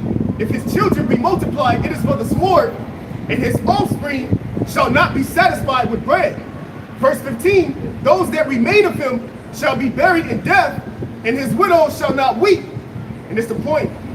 Though he heap up silver as to dust, and prepare raiment as to clay, because that's what this devil do. All right, the scriptures say every one of their heart is deep. This man goes throughout the earth. All right, he searches out the earth, all right, for his riches. All right, and if you're a heathen and you just happen to be there, well, guess what? He might just say he discovered that land, man. All right, and you're half of a human, okay? All right, but all in all, he's heaping up silver as to dust, man. Okay, that's why scripture say he cannot be satisfied. But this is the point, verse 17. He may prepare it, but the just shall put it on, and the innocent shall divide the silver, going into the translation of power. So backing that brother up in Sirach, the 10th chapter, where it says, the power of the earth is in the hands of the Lord. In the due time, he will set up one that is profitable. The Lord is getting ready to transfer all the riches, all right, of the kingdom, all right, of heaven, of Esau, Edom, on the planet earth, into the hands of the innocent, being the elect. That's why it's going to say the meek shall inherit the earth, man. In the due time, that's what we're prophesying, inherited in the coming of Yahushua, man. So he's going to destroy this building, all right, and what he's building up the house of David, man. Back in the book of Sirach, chapter 10, verse 4, the power of the Lord is in the power, so like the power of the earth is in the hand of the Lord, and in due time he will set over it one that is profitable. Right, so how does the Lord set this man up, Esau, to be in the position he is right now, then to get in power again, going to favor, you know, to the same favor, that's favor, we should on to wicked, then we not learn righteousness, right? You know, this man got all the advantages he could to get into power, and now he's coming out of power, right? You know, so that is a result of the Lord being in power, was in control. He gave this man earth, you know, since the earth been given into the hand of the wicked, that shows the Lord's in control, you know, and one that's profitable, meaning someone that's going to bear fruit, righteous fruit, you know, and this devil don't bear no fruit. We're going to his sacrifice, you know, the Lord didn't have no respect unto his sacrifice, and that's what he's doing right now. The Lord got no respect to his sacrifice, you know, that's why he's going to say you got to sacrifice the cause, we're going to sacrifice you. Verse 5, in the hand of the Most High is the prosperity of man, and upon the person of the scribe shall he lay his honor. God. Read on down to like verse 8. No, like verse 8 right now. Oh, no, it's like that was now 6. All right, verse 6. Bear not hatred to thy neighbor for every wrong, and do nothing at all by injurious practices. Esau don't check that box, you know. He says, love shall have no ill towards his neighbor. On that slavery sign, hey bro, that was no love. Still to this day, never felt sorry for it. You know, this is now there's the internet, so we gotta be political about it. But he never said, let's restore, let's put you back where you came from, let's give you back what you lost. Of course he did, you know. He's still making bread off you, you know. He do the complete opposite of that. You know, when we was taken down by Nebuchadnezzar, he sacked the temple, you know, burning it down, raising even to the foundation thereof. You know. Verse again. Sirach chapter 10, verse 6. Bear not hatred to thy neighbor for every wrong, and do nothing at all by injurious practices. Verse 7, pride is hateful before the Most High in man, and by both do one commit iniquity. Yeah, what is pride? Pride is one departed from his maker. It's read in Psalm 10. Most High is not in his thoughts. This man is, bro, he's out of there, you know. And it goes into, again, pride is not made for man, because what's the fruit of pride is destruction. Right. You know, you can't be prideful and think you're gonna live on the earth for a long time. You're gonna die. You know, and going to this empire, the system he built up, the Lord's just doing this as a mockery. You know, he could have easily snapped his fingers and this place be done away with. But that added to say insult to injury, thinking you were so close, but you're not close at all. You know, you think you're so close to grabbing it, you know, and you're It's better that way. yeah, because it makes the laugh better. You know, that's really what it is. You know, All harder. yeah, exactly. Yeah, I got like 2 more verses. Obadiah 1 and 3. It says, the pride of thy heart hath deceived thee. Thou that dwelleth in the clefts of the rock, whose habitation is high, that saith in his heart, who shall bring me down to the ground? Right, and he not coming to remembrance where he came from. Just say he's the base of men. You know, you came from nothing. You know, how do you think you got up there? Because again, the Lord showed you favor. You know, it's because he wanted to destroy you. He wants to. But Proverbs 16:4, you don't think how's it go? The Lord made things for himself, and looking for that day of evil. The Lord just using you for a purpose. He's using you, you know, and you're up in this high position thinking, yeah, I did this, my hand did this, my wisdom got me here. But that's why it's Isaiah 47th chapter, the Lord mocks you, saying, try to stop, you know, what's coming to you. You know, use your witches, your warlocks, your sorcerers, and all that. See if you can prevail what I got proclaimed against you. You know, and you can't. You know, and that's going into the Lord laugh at you because it's your day coming. You know, And it's clear as day that it's you, man. You so-called white people, man. Right? Esau, Edom. You know, like the scripture said, those that dwell up in the clefts of the rock. You know, because where you come from, you know, you come from Mount Seir. Okay? And then you went into Mount Petra. You know, after those 1,000 years that you were shackled down, you went into the Russia, right? And you became the Khazarian Empire. Okay? It's your devils, man. That's why for years you try to run from your identity, but all you did was run right back into your identity, which is why you're called the Caucasians, man. Okay? Cave dwellers.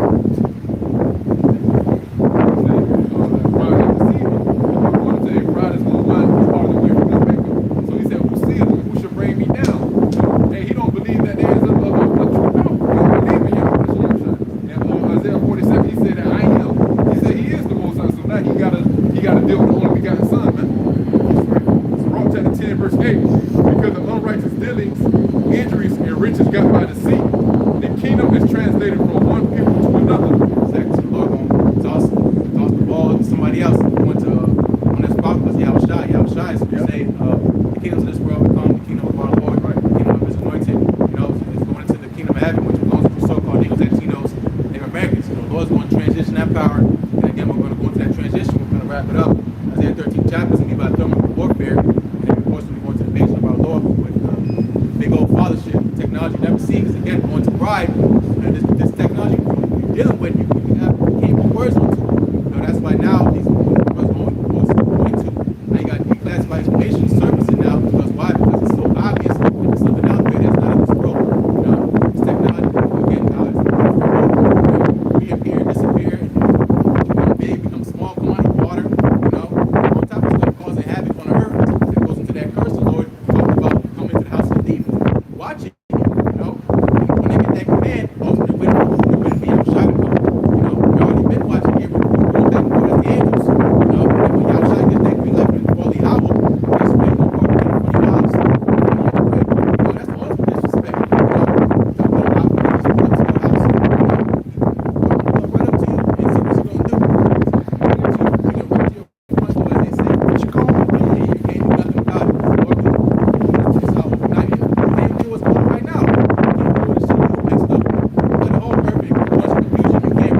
right.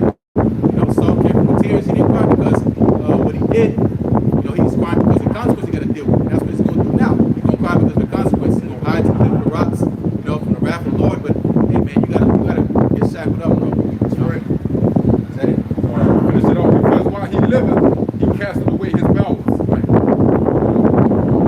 Integrity, man. Exactly.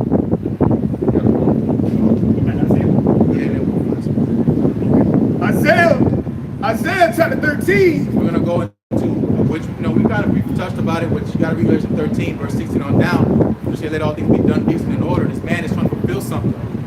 Trying to fulfill again. We keep touching this do it order, and that do it order involves tripping everybody. Which as far as fetches it sounds. Hey man, read between the lines and look at the current system you see now of how you deal with money. When's the last time you really started dealing with cash and dealing with quarters and pennies? You deal with digital dollars. You swipe your card, put a pin, and you move on. What the thing is now is been transitioned to the end. So now where you can't buy or sell, if you have a device, again, this whole system's already set up. You can have a time to make it from the past, because again, it's going to the hour of temptation, right? Right, as the saying, right, it's about to fill his belly, the Lord's going to rain wrath upon it.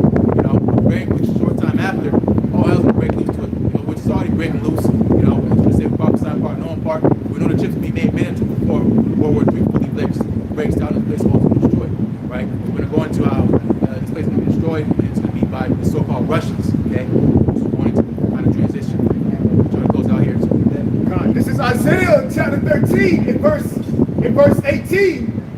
Verse 17, behold, I will stir up the Medes against them, which shall not regard silver, and as for gold, they shall not delight in it. Right, so you go into the financial system, gold and silver trading, gold and silver, that's a financial system, trading of goods. They're not going to have no care for that. The devil got this whole grand chip thing, whatever they call it, equal coin, it's going to be digital currency. They're not going to call it the US dollar no more, because that's already been used and abused, right? Moving on to the next phase.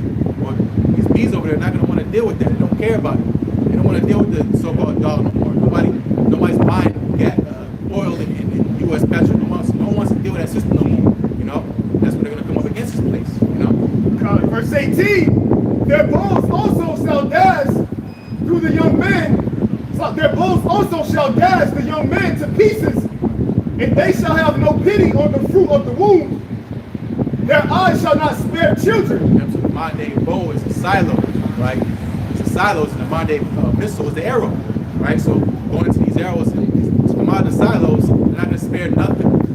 Again, it's warhead technology. They say some of these missiles can blow up a place the size of Texas. One strike can take out massive amounts of land. These nations headed by Russia, they got countless amounts. On subs, on satellites out of space, loaded with missiles. For what? For the purpose the Lord has, man, to take this place out. And again, no spare nobody unless you have that mark of exemption. The Lord don't care. Missiles don't. What do they say? They don't care. They're not gonna break rank. But they're what's the word? I know. I'm thinking. I'm trying to think of it too, but they don't discriminate. They discriminate. Yeah. They don't got a name. They don't got a name. Once that heat can start bubbling. They don't care who you are. The Lord even take out trees and animals. They're just chirping and running across the street. But that's going to the anger of the Lord, man. The Lord's place is filthy, and He's just gonna completely wipe it out. And it's by this missile technology. This is 2nd Ezra 16, verse 3. A sword is sent upon you, and who may turn it back? A fire is sent among you, and who may quench it? Plagues are sent unto you, and what is he that may drive them away? Yeah, that's like the brother's going in on as far as the missiles, right? That the Lord is actually going to set on His place, man. Because the missiles are what? His indignation, right? And the scriptures tell you that He created the smith that cloth the coal. So those that make the weaponry, the Lord is the one who put it in their minds to make it, because the weapon or those weapons are part of the Lord's army set up for the destruction of the wicked. So now going into the plagues, those missiles is a plague, all right? This C-19 situation is a plague, all right? And all plagues is judgment of the Most High that's set upon the place, man. And that's the sense. Who can drive it away? You're gonna change it, this course. when a missile is shot off, ain't no band down in here gonna do anything about it. Let's say no one can do anything about the C-19, man. You can't do nothing about it. Change the course of it. It's already been sent by Yahweh Shem Yahushua. That's right, man. Quick precept, real quick. This is Revelation chapter 17, and I'm gonna start at verse 16. The point is verse 17. And the 10 horns which thou sawest upon the beast, these shall hate the whore, and shall make her desolate, and naked, and shall eat her flesh, and burn her in fire. For the Most High hath put in their hearts to fulfill his will, and to agree and give their kingdom unto the beast, until the words of the Most High shall be fulfilled. All right. So they came together. You know, the NATO, the EU, this consolidation of power. You know, as under so-called America going into the order rise of beasts. They allowed that. They played out for a certain time until when? Until now. Now they're separating themselves from each other, going to the iron mixed with miry clay. They're not cleaving together no more. They can't see eye to eye no more.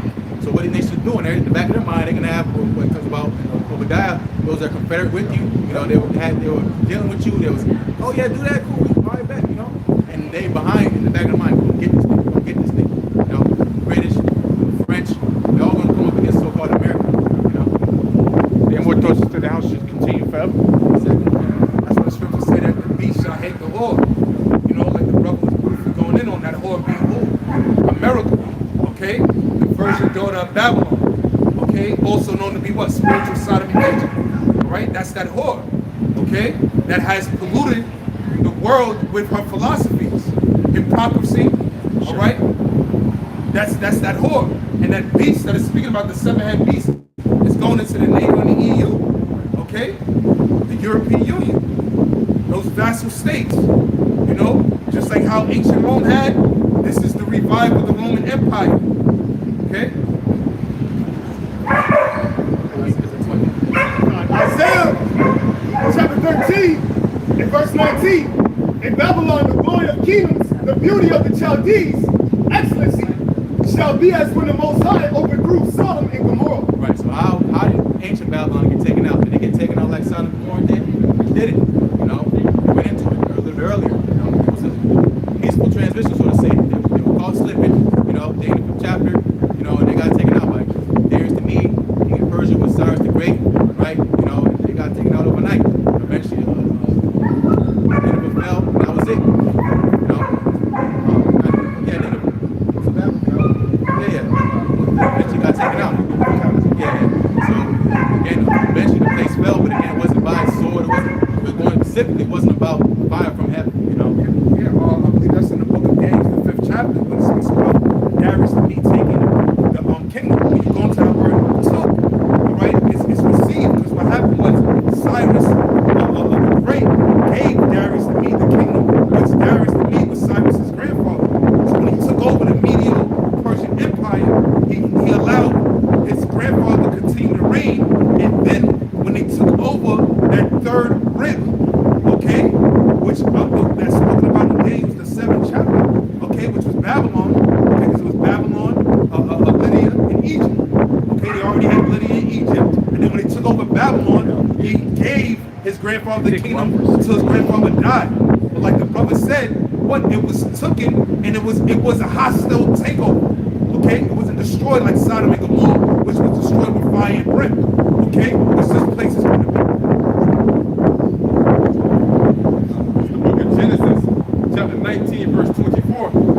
Then Yahweh rained upon Sodom and upon Gomorrah brimstone and fire from the Lord out of heaven, and he overthrew those cities and all the plain and all the inhabitants of the cities and that which grew upon the ground. Yeah, so again, we into how this place Babylon Great will be taken out. Just how most times it's outside of the really rain, fire, brimstone from heaven. So how's that gonna happen?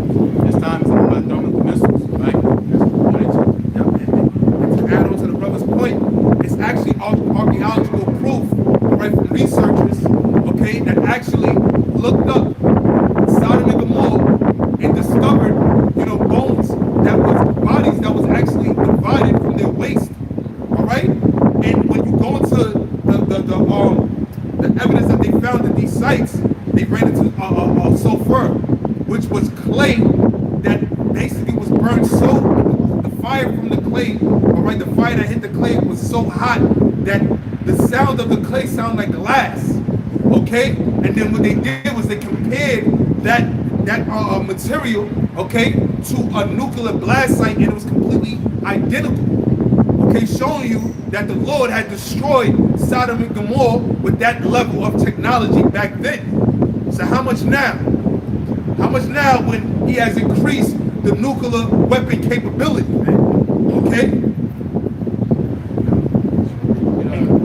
Yeah, that's why the scripture say the elements shall melt with fervent heat reserved unto fire, man. So back in that brother up in the book of Isaiah, it says this shall be with fire, because the end is reserved for thermonuclear warheads, man. You see, that's the end game for Babylon the Great. That's beautiful. Why Proverbs 16 says he's reserved for the day of judgment, man.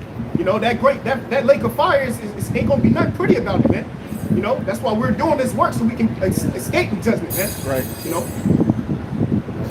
2 Peter chapter 2, verse 6. And turning the cities of Sodom and Gomorrah into ashes, condemned them with an overthrow, making them an example unto those that after should live ungodly. Right, so the Lord made them an example of what would happen if you conduct yourself that way, you know, and that's supposed to put fear in the people, which it did at that time, to not live like that, because the fruit of that living out they were doing in Sodom and Gomorrah is fire from heaven. The Lord did something crazy that's never seen before, because upon this place, again, as an example of judgment, what it says in Psalm 9 chapter, 9:16, the Lord is known by the judgments, you know, that he does, you know, so that's the judgment. That was a great judgment. It's still spoken on to this day. Like Brother said, it's archaeological proof. See, it's an actual event that happened. Does anybody live there? Absolutely not. You know, it's nothing but sulfur over there, you know. So how much we want to talk about America, this place is going to be spoken for a long time, you know, but eventually, even still, no one's going to live here no more. That's going to the Lord says, going to take the place out, just like they saw before. This is Isaiah chapter 34, verse 1. Come near, ye nations, to hear, and hearken, ye people. Let the earth hear, and all that is therein, the world, and all the things that come forth of it. For the indignation of the Lord, Yahweh Shem Yahushai, is upon all nations, and his fury upon all their armies. Right, so going into was going to that Third World War, which after the chips made mandatory, these nations, of course, going to be gathered in the Valley of Shabbat, you know, gathered and fighting against each other, you know, shooting missiles and all this other stuff. Well, guess what? In the midst of that, Yahushua is going to return. You know, talk about that. Say that's 13th chapter. You know, all the multitude of nations come together to fight. We're going to turn and fight against the Lord. You know, they're going to say that's our problem. You know, talk about Ronald Reagan and that speech. You know, he was speaking of who? He was speaking of other nations. You know, about there's going to be something coming that we're going to fight against each other and say we're going to put our differences away and say let's fight that. That's the real threat. You know, and that's the Lord's going to punish everybody. You know, when it comes. You know, and reward his servants and prophets. He hath utterly destroyed them. He hath delivered them to the slaughter. So remember, this is a prophet. That means this already happened. You know, we're just waiting for it to manifest and play out on earth. You know, but these judgments has already been written thousands of years ago. The Lord plays out his movie in his time, you know, on earth. And now is that time where this is what the Lord's talking about. We go into specific who he's talking about, and he's going to single somebody out, right? Go ahead. Verse 3, their slain also shall be cast out, and their stink shall come out of their carcasses, and the mountains shall be melted with blood, and all the hosts of heaven shall be dissolved, and the heavens shall be rolled together as a scroll, and all their hosts shall fall down as a leaf falleth off the vine, and all as a fig from the fig tree. Right, so going to, again, this technology that we have now, these missiles, it's going to literally dissolve the heavens, you know. It talks about the water, divided by the water, right? That firmament, you know, going into, again, the heavens, man, it's going to be burnt up. Even all, of course, the things, the contents below it, you know, if it's going to a mushroom cloud, it's a vacuum, you know, and all that heat rises to the top. And what's that doing to the firmament? It's burning the heavens up, you know, and it says as a scroll, you know, just to give you an idea what Isaiah saw, you know, and he's proclaiming it, saying this is going to come to pass, you know. And again, it's talking about now in this time, the result of nuclear warfare, you know. Verse 5, for my sword shall be bathed in heaven. Behold, it shall come down upon Idumea. Yep, so going into my sword bathed in heaven, we're not just reading Isaiah 13th chapter, the album will be taken out just like the Lord took out Sodom and Gomorrah. Again, going to them hailstones that came from heaven, where did it come from? It came from heaven, came down upon that land of judgment, for judgment. Same thing is onto this place. These missiles are going to go up into heaven, and they're going to come down, you know, going to the trajectory of these missiles, just like an arrow, you know, follows the curvature of the earth, you know, and it's going to come down and hit for so-called America, right? And not just one, all right? No post-apocalyptic for so-called America. No post-apocalyptic movies in America. The place can be done. You're not gonna be able to walk, breathe, anything in this place, you know? And upon the people of my curse to judgment. Who's the people of my curse? Get that real quick. Malachi 1:4. I know you got it earlier. You gotta be specific, right? This is singling somebody out. Break this down, so-called Christians. Who's talking about vocab alone? Who's this talking about? Did this come to pass? Will this fulfill? What? Give me a date. Why is he talking about Idumea? They're what? They're set for a great judgment. That's why they have to be on the earth, because that day is talking about Idumea, Esau. He's in power right now. Yeah. Book of Malachi chapter 1 verse 4. Whereas Edom said, we are impoverished, but we will return and build the desolate places. And that's what he thinks. That's why he has doomsday bunkers. He's going to come out like a phoenix in the ashes and rebuild back better. That's what they're talking about. But what did the Lord say? Thus saith Yahweh of hosts, they should build, but I will throw down. Exactly. And they should call them the border of wickedness, and the people against whom Yahweh hath indignation forever. Who's that? Esau. So where is this guy? That Eminem song with the world Edomites stand up.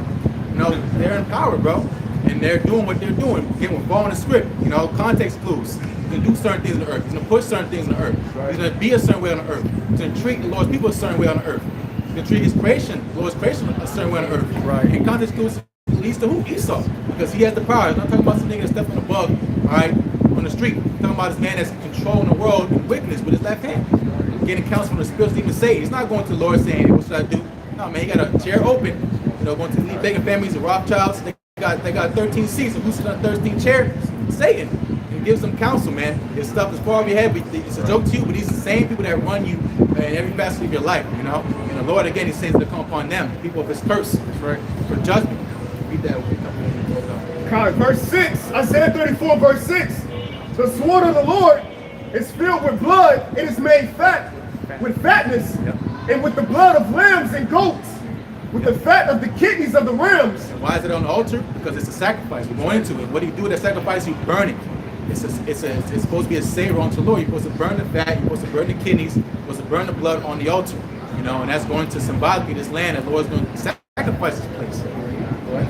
For the Lord Yahweh Bashem Yahushai have a sacrifice in Basra and a great slaughter in the land of Idumea. Yep, it goes out there. So the great slaughter in the land of Idumea. We went into the chief city of Babylon, talking about the Chaldea, right? Well, Monday, chief city of so-called white man, and Esau is America. Mystery or Babylon, Babylon the Great, the impending judgment, Revelation 17th chapter, went into that has not been fulfilled, right? It's coming now. We go into it, man. We're breaking it down as clear as day, and that's what's lingering over this place. This man got no time. He's dancing around, scrambling, trying to figure out to extend his time period. He got these niggas talking about doomsday clock. They have no control of the times of what the Lord's bringing, man. They're going to just keep on procrastinating, man. The Lord says he's going to show them the days for our sake. You know, put his man in the corner to where he has to put out that device, right? Which he wants to do. He's itching for it, right? But again, it's on the Lord's time, man. And when that time comes, those will be prepared. But ultimately, the Lord said in Revelation 3:10, we're going to keep us from that hour because we kept his word. We don't have to worry about all this stuff that's coming on earth because it's not our judgment. You know, we're serving our punishment here.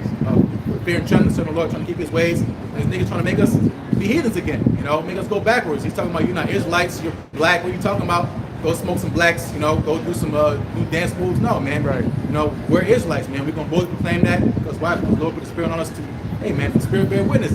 And then ultimately what we're speaking is coming to pass. So now what? You can't gainsay, resist. At least the last thing the devil going to do is try to put hands on us. And that's what the Lord going to wrap this thing up real quick.